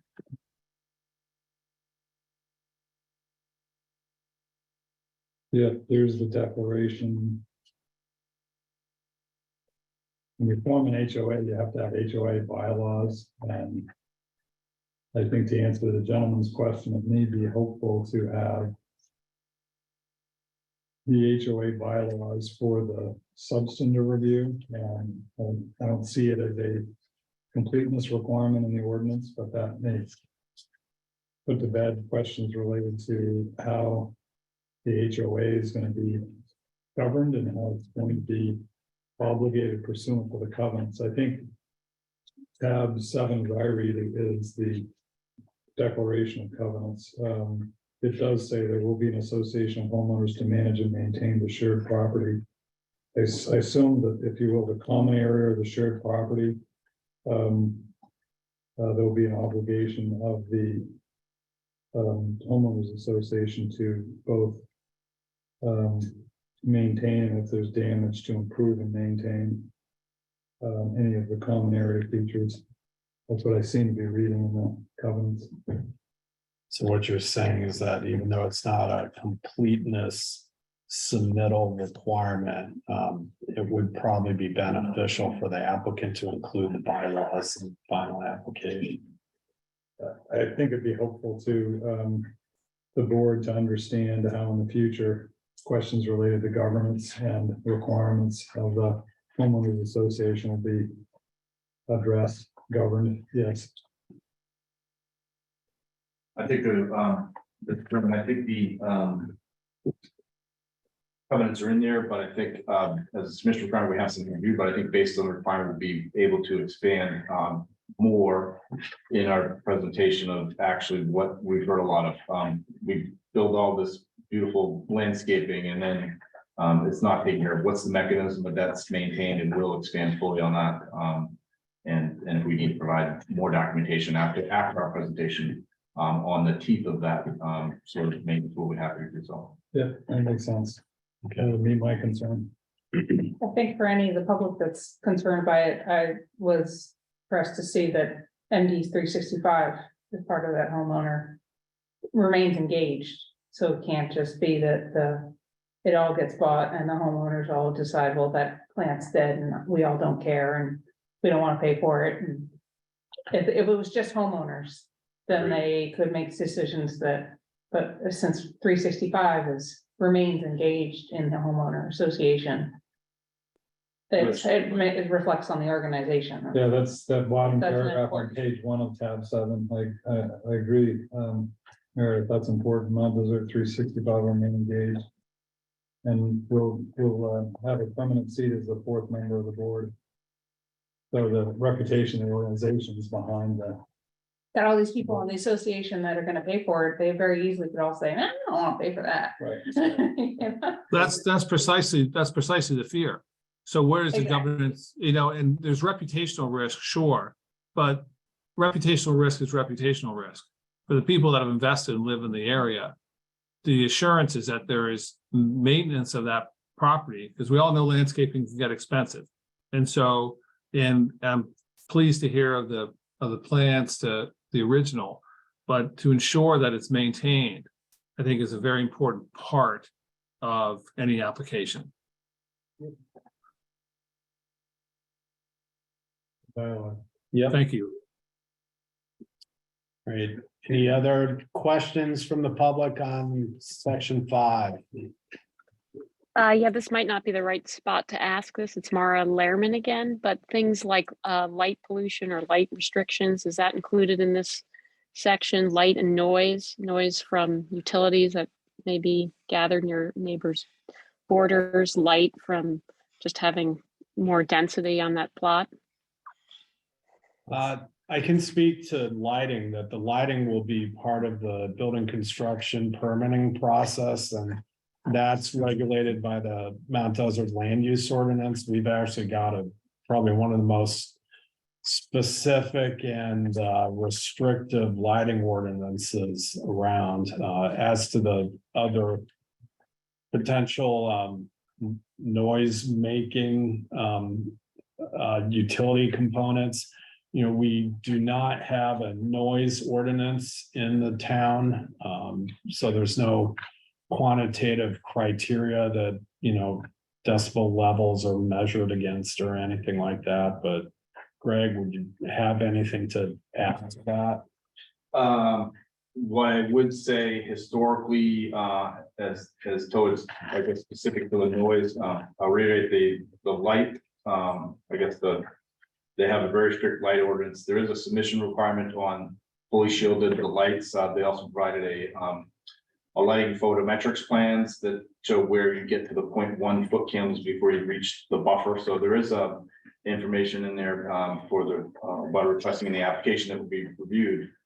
Specific to noise and construction, though the town doesn't have a noise ordinance, it's been I would say unwritten that we coordinate noisy activities in periods where they're least disturbing, and that sometimes means starting later and finishing earlier, or at times that I would comment on public works ability to work with applicants to where normally they won't allow certain activities, but where it misaligns with more people present, they're flexible in allowing work to be done outside of particular time periods and seasons to minimize noise. So yes, construction takes noise. We're respectful of that, and we generally work out criteria of windows around occupation, and that's a joint effort between the town and a butter. So that'll be very specific. I can tell you that's an important part of I would say rolling out a construction project. But as far as sort of noise from generators or any other kind of utility that's going to be installed, that there's no noise ordinance in Northeast Harbor. There is not.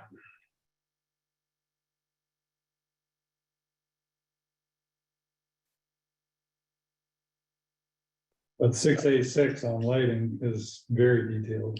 It is. So you've got to do a 6A review Yep. for submittal, so you'll touch on that. You want me to make a motion to approve? Let's see if there's any more comment on section 5 for the motion. Bill, this is Chuck Buckland. Yep. On the driveway that goes in there, that's gonna be a private driveway. Does that meet the standards that we need to meet in order to put like a fire truck down in there? And when you put a fire truck down in there, does it need a place to turn around? Or does it back out into the street again? Greg, come on, back up. So there is, it is a private street, and they have access, the hydrants are actually out on the public way. It has public way on two sides. They generally wouldn't drive the fire truck into the site and then turn around, but their back end of the truck is almost back out of Manchester should they have to.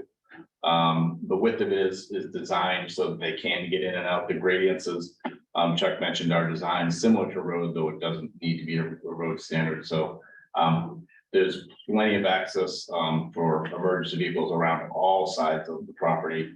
And there are hydrants at the intersections. So Have you consulted the fire chief yet? we had talked to the fire chief briefly on it, and we can revisit that. But we have, I assume that road on the back side of it towards Joe Ryerson isn't wide enough anyways to put a fire truck down on there? Isn't that a 12-foot right away? yeah, I'll answer this, but I will also want to, we're happy to get into the public hearing. Chuck, I want to ignore the question. We're not proposing to use that driveway at this time, so we're using a fully constructed driveway, meaning current standards for driveway. The existing right of way over there in respect of not increasing openings, some of the other things that have to happen to do that, limiting, widening, all that, those criteria don't have to occur on that 25-foot right of way Ryersons have on our property, just for that reason. And that's part of the reason of bringing traffic in around the newly constructed access on neighborhood road. Thank you. Any other questions before Meredith makes the motion she really wants to make? Hi, this is Barbara Ryerson. I just wanted to make sure too, with regard to the covenant and maintaining the landscape, we also want to make sure they maintain the infrastructures themselves as well, the outside of them.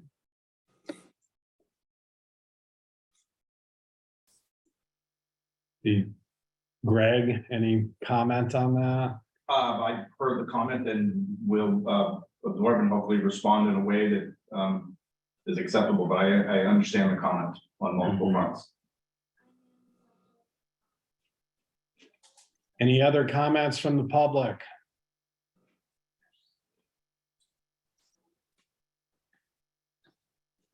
I make a motion to find section 5 complete. Tracy Keller, I'll second that.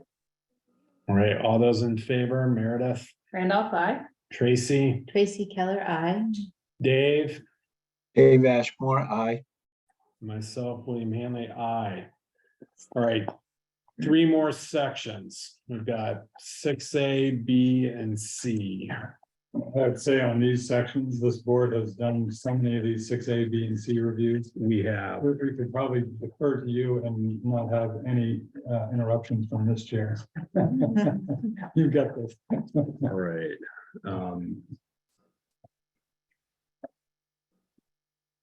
I want to get organized here and want to just flip to 6A, B, and C in the land use ordinance really quick.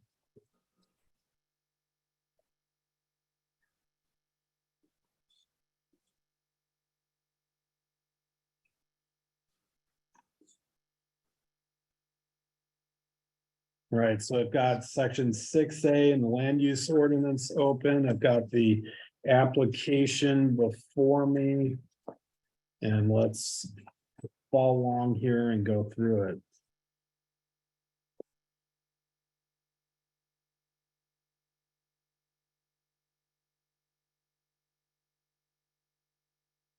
God, there's so much paper.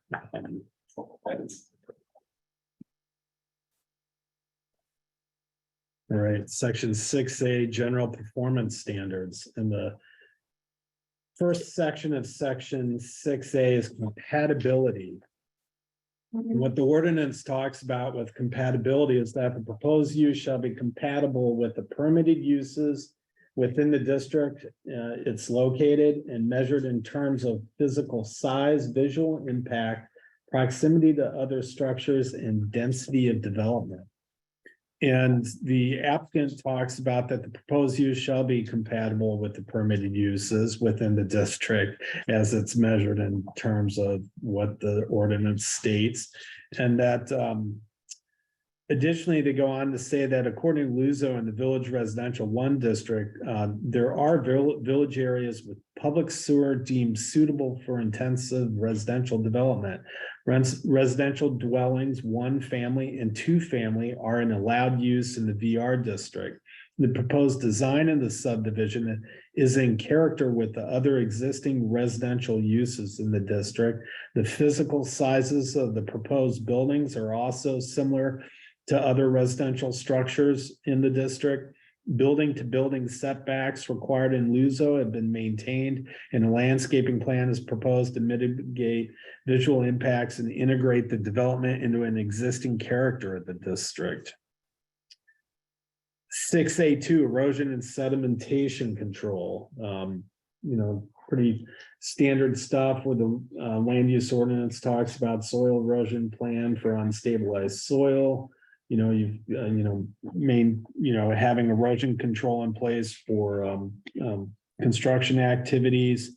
And the applicant talks about that the stormwater management and grading plan submitted with the application as Exhibit 8 follow the Maine DEP best management practices for erosion control. And that the silt fence and hay bales are downstream of all disturbed soils, and specs used during construction are also part of Exhibit 8. 6A3, highway safety. Here, the land use ordinance is talking about the proposed use shall not cause unreasonable congestion on highways or public roads, unsafe conditions with respect to the use of highways or public roads existing or proposed, and that sufficient off-street parking shall be available. And the applicant talks about that the proposed subdivision creates a new driveway into the site, so all vehicle traffic will enter or leave on the neighborhood road. No cars from these homes will enter directly onto Manchester Road. As part of the project preparation and planning, they had a traffic engineer employed. They talk about the results of the traffic analysis.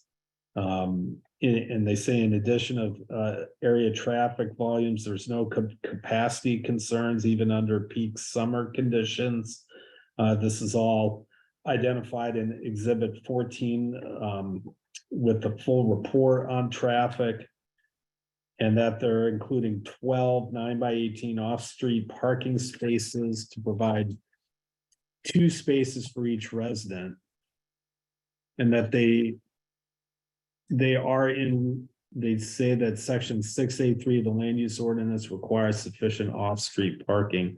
So Greg, maybe here we should have the Diane Morbido's here. Diane Morbido, the traffic engineer, just summarize the submittal. Yes, happy to. Diane Morbido with Sewell. I'm Vice President of Traffic Engineering. I did the traffic impact assessment. We begin a traffic impact study by looking at the number of trips a project will generate. In this case, we're looking at 6 residences, which will generate 5 one-way trips in the morning peak hour and 6 one-way trips in the PM peak hour. This is a very limited amount of traffic and it will not have any impact off-site. Typically, a project won't have an impact off-site unless it generates in excess of 25 to 50 one-way trips per lane per hour. And this project will have a maximum number of lane hour trips of just 4. So 1 car maximum every 15 minutes. We did look at existing traffic volume data from DOT. The highest volume road is Manchester Road. So it's good that the proposed access is off of Neighborhood Road. You generally want your access points on the lesser volume road. The traffic volumes on Neighborhood Road and Manchester Road are under 1,000 vehicles per day. The typical capacity of a lane is over 1,000 vehicles per hour. So there are absolutely no capacity concerns on either Manchester Road or Neighborhood Road. I'm sure that everything is level of service A, the best that you can have. I did do research and pulled up numbers from DOT's count records, and their counts were done in July under peak summer conditions, and they recorded 476 vehicles. Those are one-way trips on Neighborhood Road over a 24-hour period, and 664 on Manchester Road. So again, those are daily volumes and you don't have capacity concerns till you get over 1,000 vehicles in a lane in an hour. So there are no congestion concerns. We also looked at safety. We pulled up accident data from DOT for Neighborhood Road and Manchester Road, and there are no high crash locations. And generally the most important safety thing for residential development is sight distance from your driveway. It's really important that you have adequate sight distance from your driveway so that you don't have crashes at that intersection and that people can adequately see.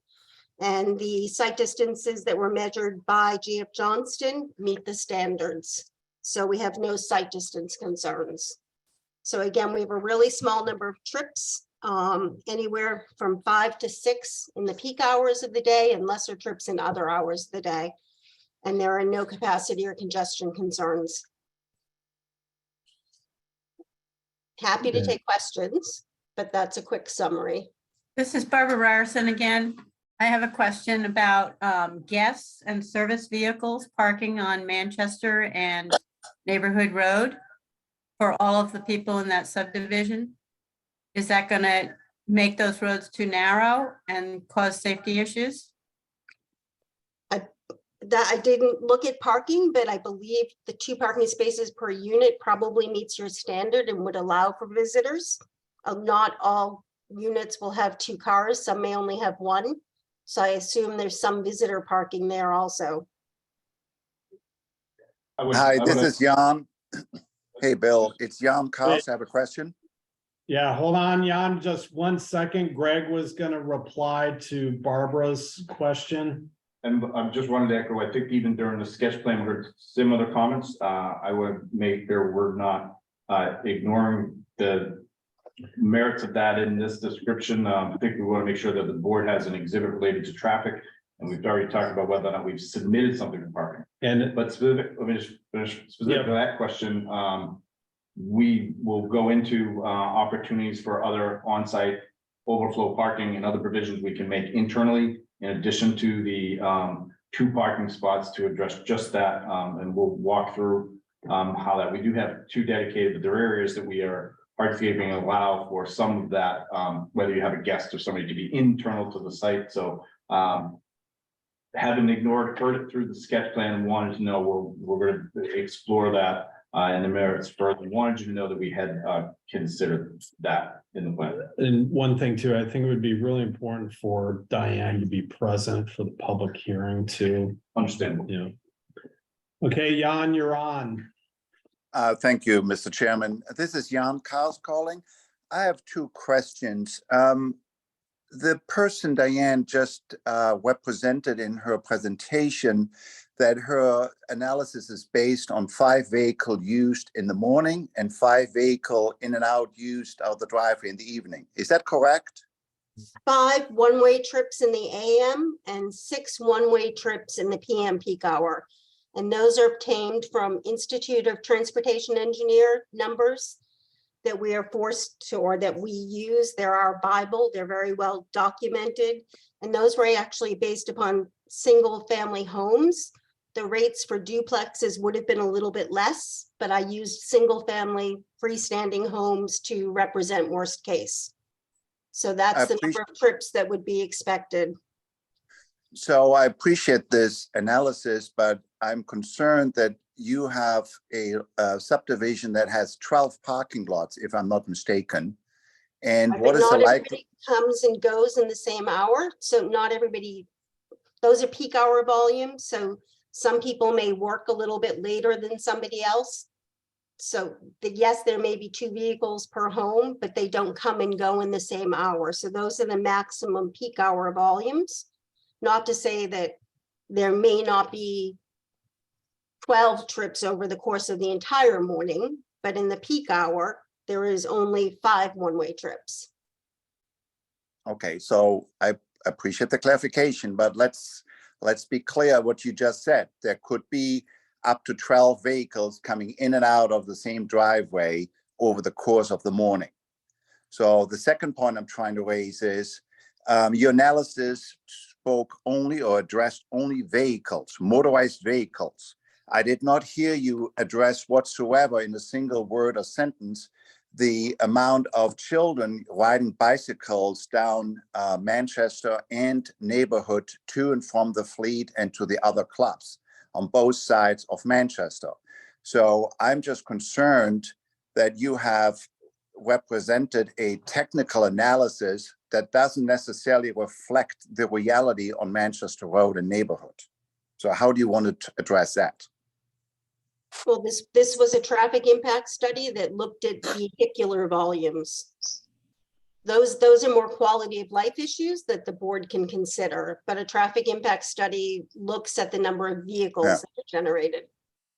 Because again, families with young children have a very strong concern having, 12 vehicles at any time of the day hit the traffic in the vicinity the way I just described it. But I'll leave that to the board to bring that up, because at the end of the day, the main question is who is bearing the liability for any injuries born or caused by this additional traffic flow, because that at the end of the day should be the neighborhood's concern.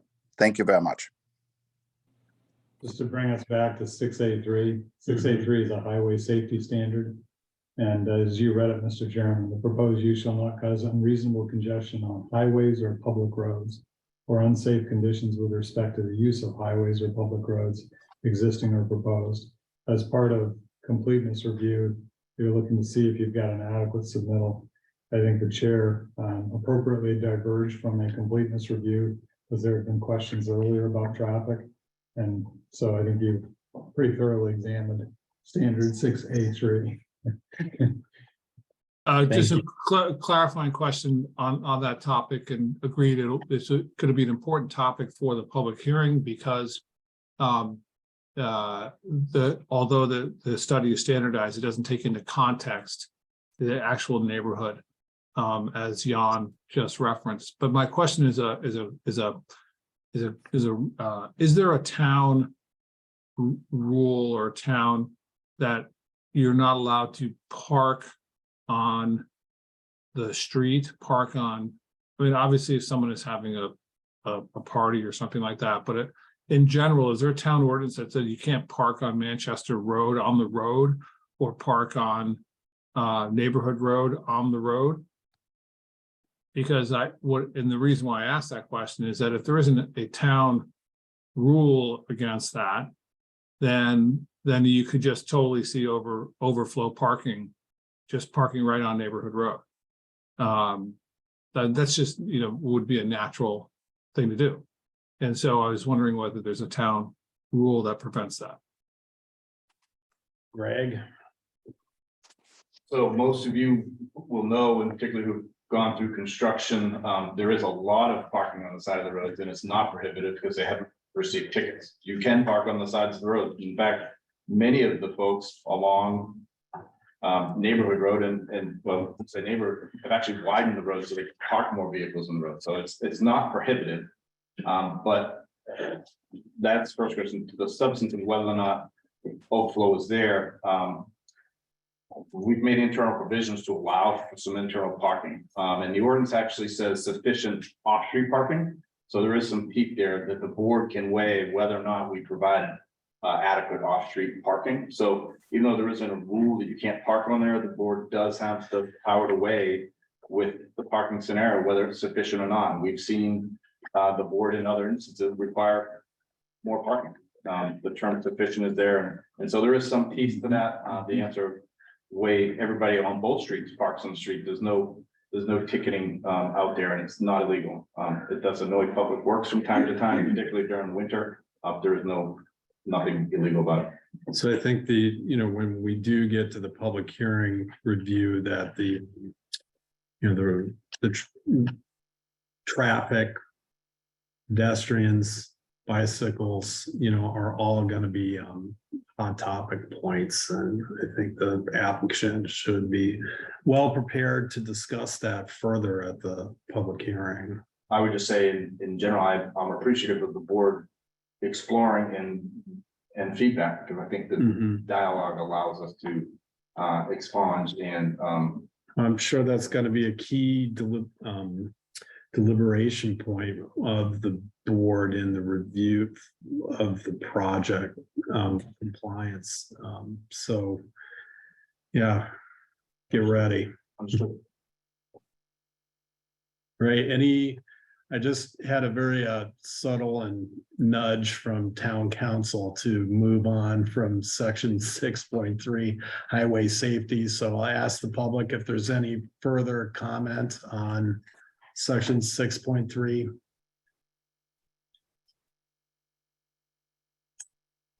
All right, none heard. We're going to keep rolling on. Impact on town services. This is where the land use ordinance is talking about that there shouldn't be any undue burden upon the town's facilities. And the applicant talks about they're not going to unduly burden the capacity of the town. They've got Exhibit 9 from the Public Works Department talking about the capacity of the town system can handle the development. 6A5, land suitability. And what Luzo is talking about here is that all uses shall be on suitable soils.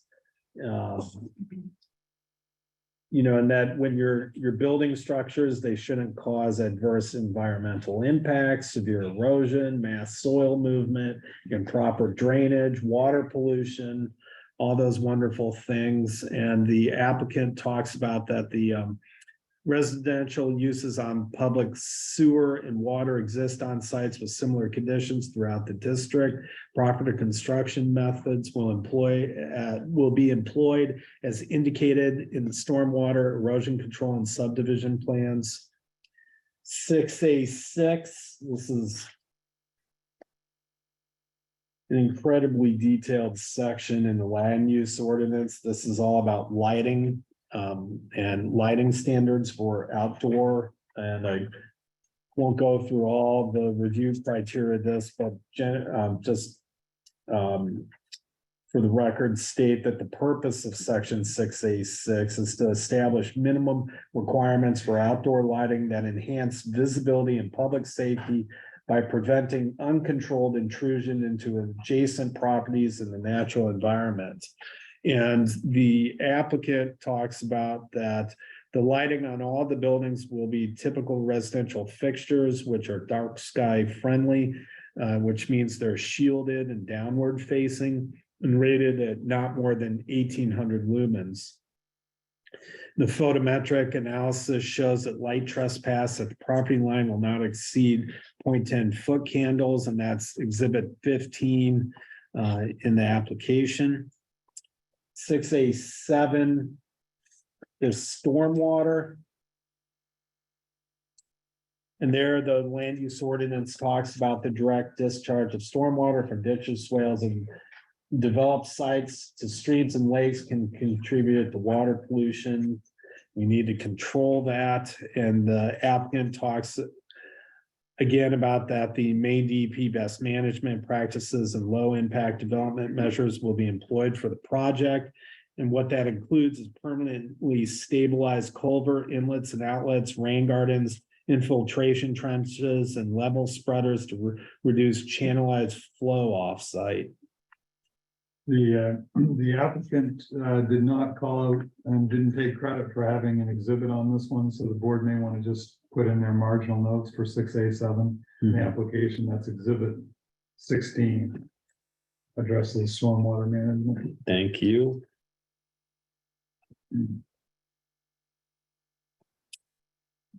Moving on, 6A8 vegetation.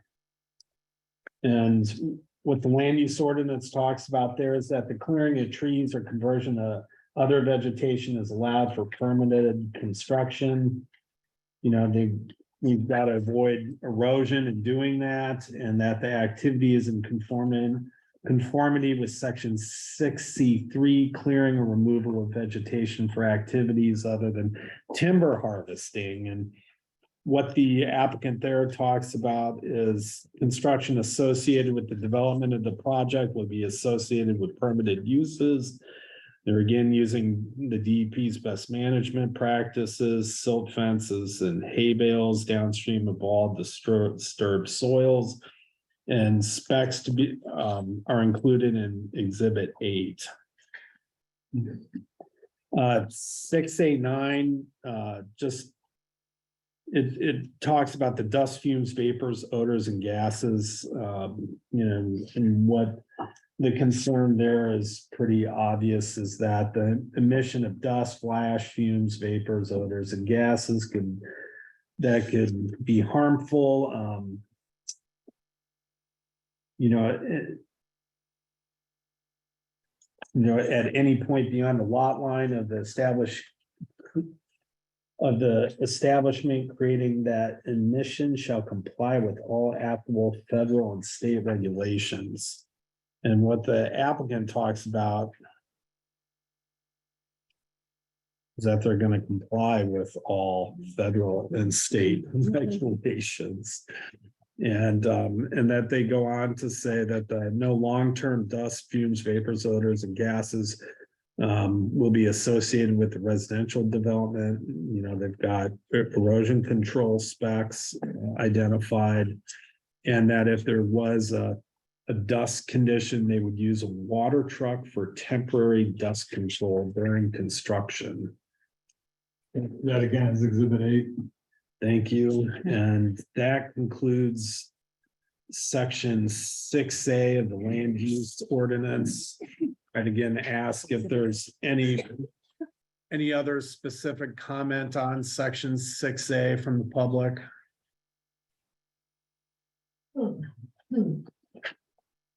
None heard. I make a motion to find section 6A of the land use ordinance complete. Tracy Keller, second. Right, all those in favor, Meredith, And off I. Tracy, Tracy Keller, I. Dave, Dave Ashmore, aye. myself, William Hanley, aye. All right, moving on to section 6B. 2 more sections are left. So a lot of 6B in most cases is not applicable, and I'll just run through this. Section 6B is about specific performance standards for activities and land uses. 6B1 is agriculture, it's NA. 6B2, I don't even know why we still have this in here, is air landing sites. So that's obviously NA. 6B3 is beach construction, NA. 6B4 is boat storage, again, NA. 6B5 campgrounds, again, NA. However, 6B6 driveway construction. And what the land use ordinance is talking about there is just that driveways shall provide primary access for a public or private way to a building shall be located, constructed, and maintained in such a manner that it's minimal potential for erosion. And the applicant talks about that the planned heelway access drive is 16 feet wide. It's got two-way access for vehicles. While the road standards aren't required, the proposed drive exceeds the width required for a driveway. The vertical and horizontal requirements for safe access are shown on the site plan. The gradient is 6%. There's 2 parking areas for each unit, and the project redirects the access to the existing dwelling unit away from the shared right-of-way. And this is all identified on Exhibit 10. Moving on in section 6B, we're at 6B7 excavation. And the land use ordinance is talking about that excavation or filling shall be permitted in any district only to the extent that such activities are essential for or are incidental to any permitted, conditional, or lawful use. The applicant speaks to the excavation, is only associated with the permitted use. Grading is designed to be minimized and conform to the natural grades. And again, Exhibit 10 shows this. 6B8, fences and walls, probably the most permitted conditional use application in the town of Mount Desert. And that's pretty obvious. It's the part of the land use ordinance that regulates solid fencing. And what the applicant is speaking about is that a wooden fence is being proposed to replace and extend the existing wooden fence on the property. The proposed fence will run the full length of the property on the northern side. That's where the 25-foot wide strip for the right-of-way is. And it's going to provide screening for the neighbors there to the south. It's the northern side of 25-foot strip. The northern side of the 25-foot strip, but it screens the butter to the south. To the south. All right. Is it over 6 foot? It has not been selected yet, and it would need to be under, so. Yes. It would be over 6 feet. Okay, that's when that section matters. So. Yep. So if it's over 6 feet, then there's a whole separate planning board with conditional use application for it. So it's Yeah. gonna be less than 6 feet tall. Is that what we're saying? I actually believe it probably will be over 6, once you consider a head off the ground and keep them from rotting in the panel. Yeah, we can talk about it more. And the posts. And the posts, they usually have more than 6. So in a nutshell, you got to come back to us for the fence. Yeah, and that's what we said, we would terminate separately. I think there's examples, obviously, the good side has to face out, or at least if there's only one good side. So that's right under this ordinance. You've got to come back for conditional use approval. Understood. Okay. And there you say, see Exhibit 13 for images of the proposed fence, and you talk about that the fence will be permitted separately prior to construction. 6B9 individual campsites is NA. 6B10 home occupations and home offices. We say NA. 6B11 lots. That's a good question on home offices. Yep. Is it truly contemplated that these are strictly residential and could never include a home office? Because this is workforce housing. You might have some folks that are occupants that would want to have a home office. Does the 6B standard make much of a difference there? I have to look into the definition of home occupancy in the ordinance and see if that's how specific that is. We all know that in a pandemic, you're gonna work from home. Yeah, I wouldn't want the board to fail to look at something or have the applicant say, we never want to do that, because you know that folks in the community will hold you to your representation in the application. And I'm just thinking that in this day and age, to say not applicable may not be quite right. Let me just see if the definition. Well, wouldn't, or is it just like a fence where if somebody wants to have a home occupation, they have to come back? I suppose you could do it that way. Home occupation is an occupation or profession which is customarily conducted on or in a residential structure or property, and which is clearly incidental to and compatible with the residential use of the property and surrounding residential uses. So Ms. Keen, for the code office, do you agree that that could be treated separately, even if the application says not applicable? Or would you want the board to address it under the 6B standards? So later or now? I'd say no. And would the board address that by? Because that would be like somebody saying, I want to knit sweaters and sell them out of my house.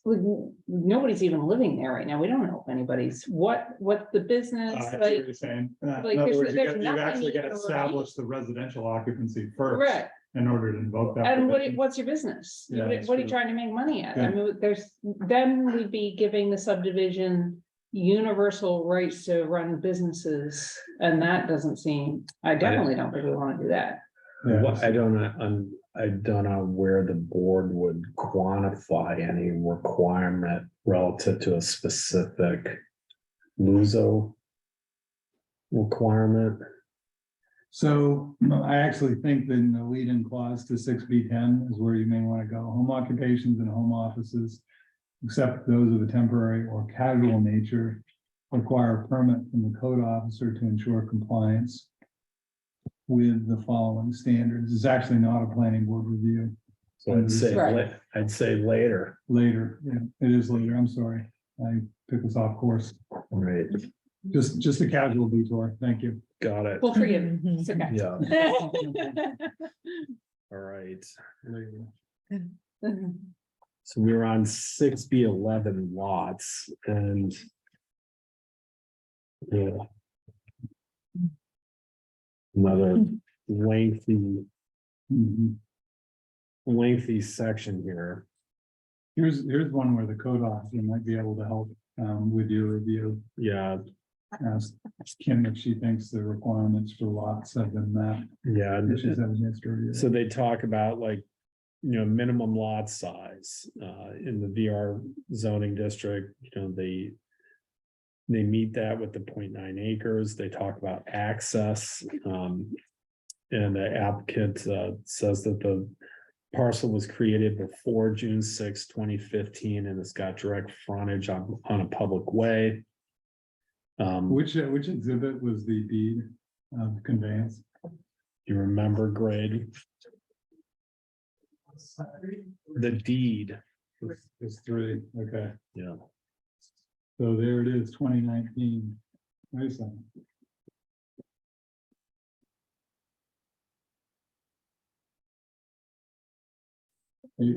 That's where it's transferred. Yeah. But not when the lot was made. That's true, the downstream transferred. Right. Can you just provide for the substantive review by the board, Greg or Noel, when this lot was originally created? I could probably give you a synopsis of it, You got something? following the pages, probably before exhibit. Six.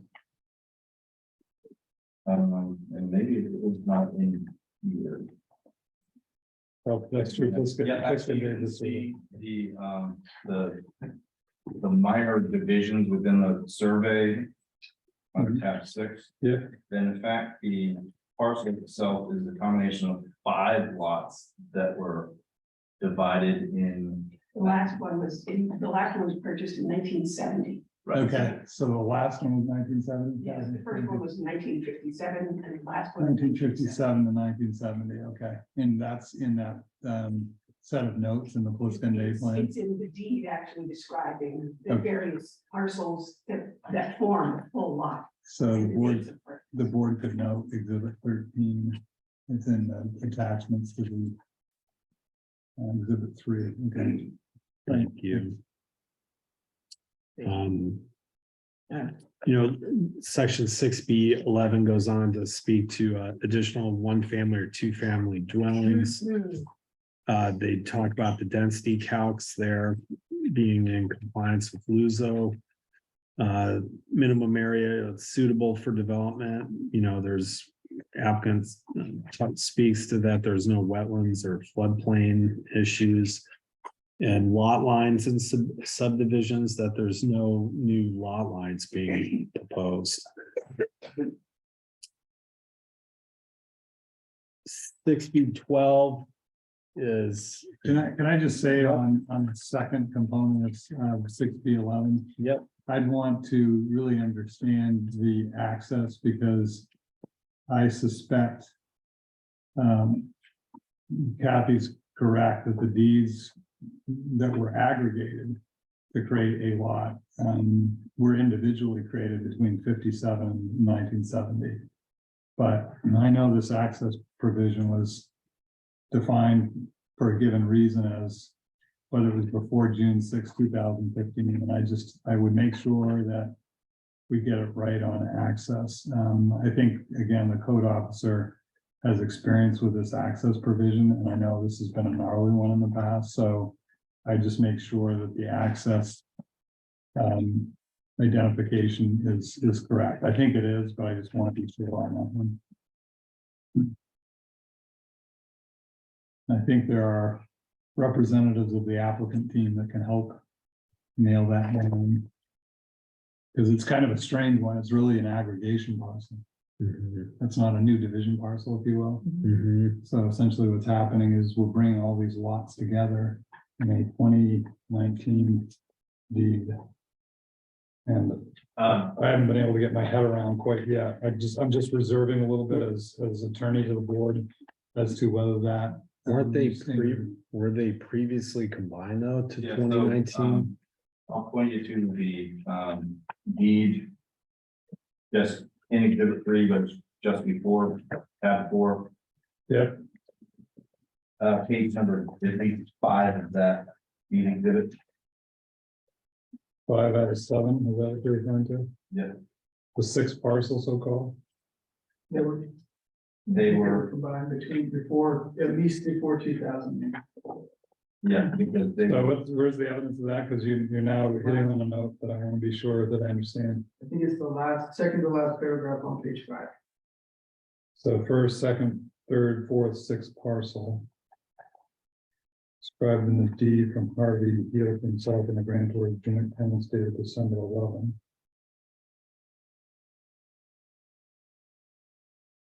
Okay. So either it was aggregated in 1981 or finished up to include the 5th parcel no later than 2000. And all of those dates are before 2015. Okay, that's helpful. I was wondering how the 57 to 70 dates worked, but I now see we need to look to the final page of exhibit 3. Okay, thank you. I'm sorry. Just want to be sure on the whole. 6B12 manufactured homes, it just essentially says that they're permitted, and you guys say it's NA though.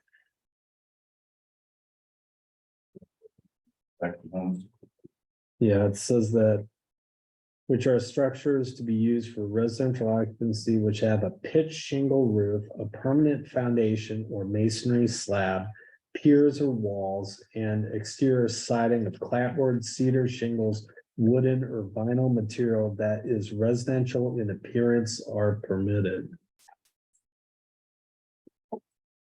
That comes from the manufactured housing state statutory provision, and so I think that's designed to be overly inclusive. In other words, you can't zone out manufactured housing. So should it technically be NA though? I don't know. I guess I'd like input from the applicant as to why they think it's NA. They may be right, because what we're doing with the definition in the town ordinance is we're using the statutory permission to have manufactured housing such that it can't be zoned out, but that doesn't necessarily mean that this is manufactured housing. I thought you guys were doing manufactured housing. Yeah. Modular. But not manufactured. I think Maybe there's a definition.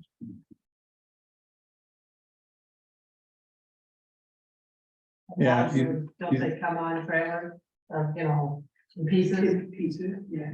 If you look at the definition of manufactured homes or housing in the ordinance, land and zoning ordinance. I don't know, and Meaning structures transportable in one or more sections. Which Yeah, is, Yeah, but I was keen to, I'm sorry, go ahead. I was looking at it, I was looking at determine the permanent chassis. Yeah. Was where I Right. was getting hung up. right, The manufactured homes have a permanent chassis. In this particular definition. yeah, I don't necessarily view modular housing as manufactured housing unless you come across that from a state code definition, Kim, and you may have, so I defer to you, but Well, the book, we have definitions of manufactured in the ordinance. right, page 8-10 would say units constructed after June 15, 1976, commonly called newer mobile homes, which the manufacturer certifies are constructed in compliance with the HUD standards. I don't think modular housing is manufactured housing, but you guys would know better than we will. they're included, when they come, they're including the plumbing, heating, air conditioning, electrical system contained therein. Right, but again, Kim, I think what this is trying to get at is you can't zone out manufactured. I'm homes. not saying, I'm not saying that, I'm just reading the definition. The only distinction I could see in that definition between manufactured was modular, that permanent chassis. Yeah, it says which are built on a permanent chassis designed to be used as dwellings, with or without permanent foundations. I don't view modular housing in all instances as being the equivalent of manufactured housing. I would call them mobile homes, what they've described. Yeah. It's mobile homes, not Yes. manufactured homes. And 6B14 speaks to mobile homes.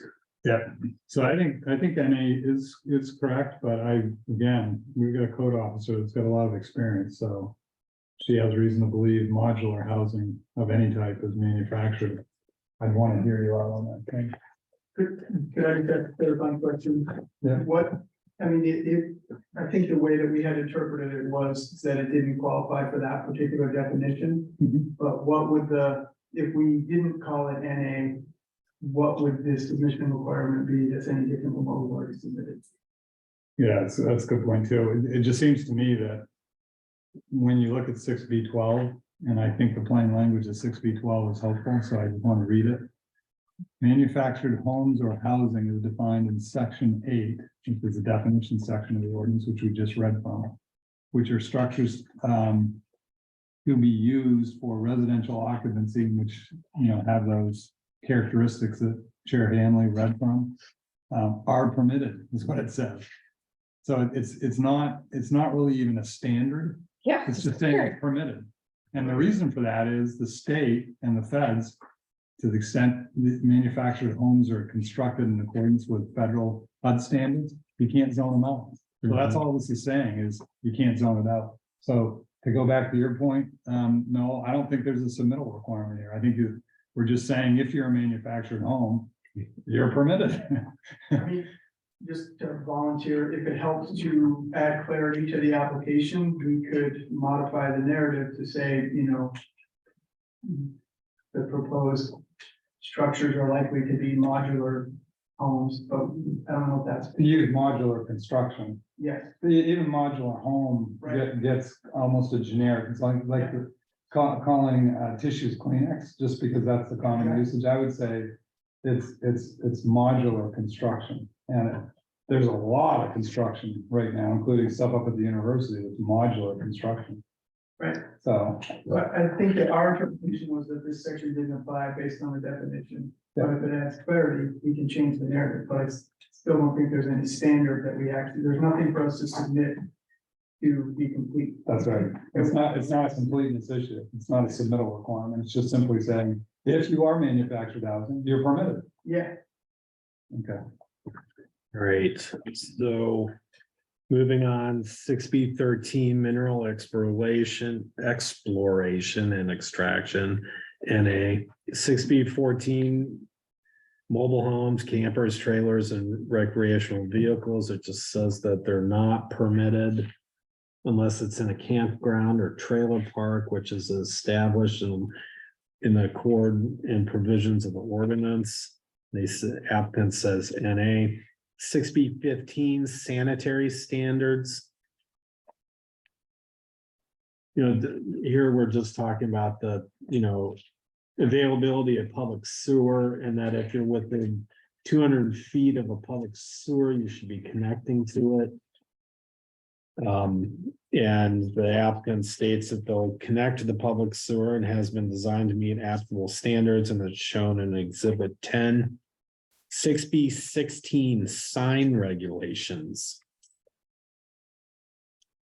And Luzo says that any outdoor sign, display device, figure painting, drawing, message, placard, poster, billboard, or other figure which is designed, intended, or used to advertise or inform.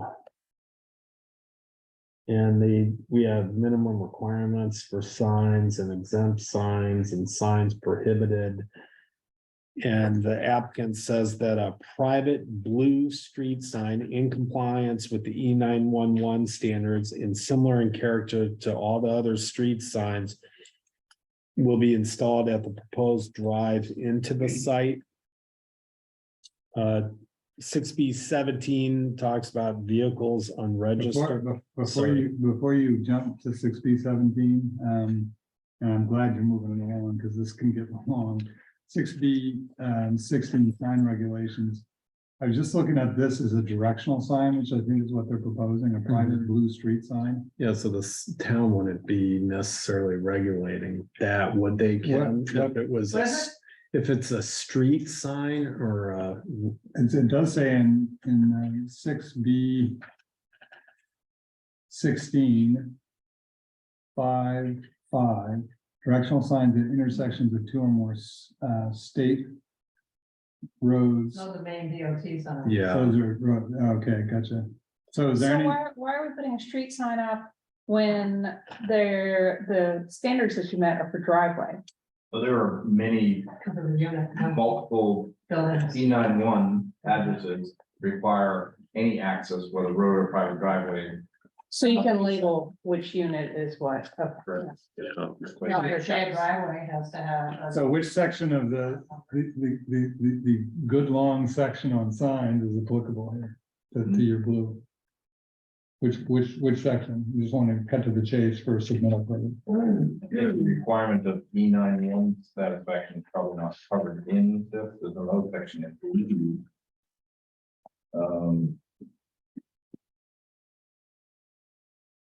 different ordinance. I just wanted to say that, yeah, no, it's on the street buildings. Modular is different than manufactured. Under the state statute, Okay. because that talks about that it's not constructed on a permanent chassis. Yeah, that's right. So NA is appropriate. That's correct. Yeah. Correct. You're welcome. So I don't think we need to do it tonight because it could take a while, but the applicant might want to for 6B16. Just indicate which one of the multiple sign requirements you fall under and how the board should treat you as part of substantive review. That may make it easier for both the applicant and the board. Good enough for tonight. yeah, Ask a quick question. yeah. Sorry, I don't want to believe that it's any more than you guys. We got 17 minutes, Noel. We'll take a guess at it. But I think we just heard that the E911 standards are a whole separate ordinance, so we just write that. Yes. There, it's a separate ordinance. So Okay. do we just say this Yeah. section is not applicable, E911 standards apply? Yes, under the Mhm. street. Okay, and that would be sufficient for. Yes. And you just said that the state says a manufactured home is not on a permanent chassis. Right. Modular. Modulars, No, modulars and manufacturers different. Okay, Hold on, yeah, modular Modulars are not built on a permanent chassis. and mobile, manufactured- mobile's the other Yeah, one, okay. manufactured- Why are they all M's? I know, it's an alphabet soup. Right, so 6B17 vehicles unregistered. You're saying NA. 6B18 wireless communication facilities, NA. 6B19 animal husbandry 2 in the village commercial and shoreline commercial districts, NA. 6B20 mobile food vendors, NA. 6B21 rooming houses, NA, and 6B22 NA. Yeah. Any quick public comments on section B?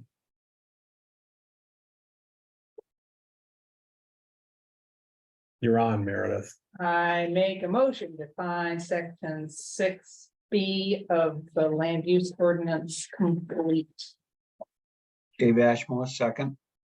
All right, all those in favor, Meredith, Randolph, I. Dave, Dave Ashmore, aye. Tracy, Tracy Keller, I. myself, William Hanley, I. 6C, pretty straightforward. These are shoreline zoning requirements and you guys are not in the shoreline zone, so. I make a motion to find section 6C complete in the application. And is not applicable. Tracy Keller, I'll second. So the motion is not applicable or complete? Two different things. It's not Not applicable, so applicable. the, yeah. Yeah, Applicable. applicable, applicable. All right, motion, we have a second. All those in favor, Meredith, Randolph, I. Tracy, Tracy Keller, I. Dave, Dave Ashmore, aye. myself, William Hanley, I.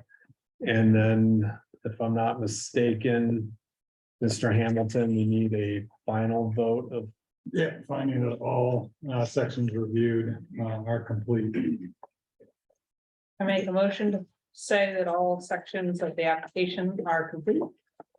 Dave Ashmore, second. all those in favor, Meredith, Randolph, I. Dave, Dave Ashmore, aye. Tracy, Tracy Keller, I. myself, William Hanley, I. I would just note, and the chair could just communicate to the applicant that there were some clarifications that you saw as part of the completeness review. I don't think they go to completeness, but they'll be helpful as part of your final review. I think you took the note, right, applicant? I did want to say that also, in addition to the point to the board where we would expand on the completeness that we did here, and particularly in heat and maintenance and sort of off-street parking. So I know that there's a lot of comments and questions, and we appreciate the dialogue, and we'll expand to make sure that we have pieces for other people to consider on those aspects. So, just wanted to point that out. All right, back to the agenda. Is there any other? Not that I'm aware. All right, no other items to review tonight?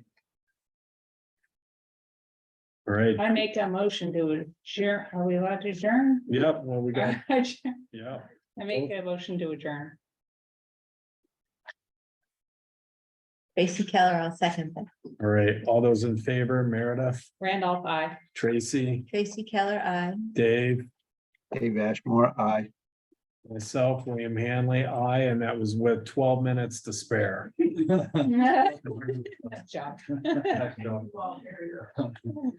like the way you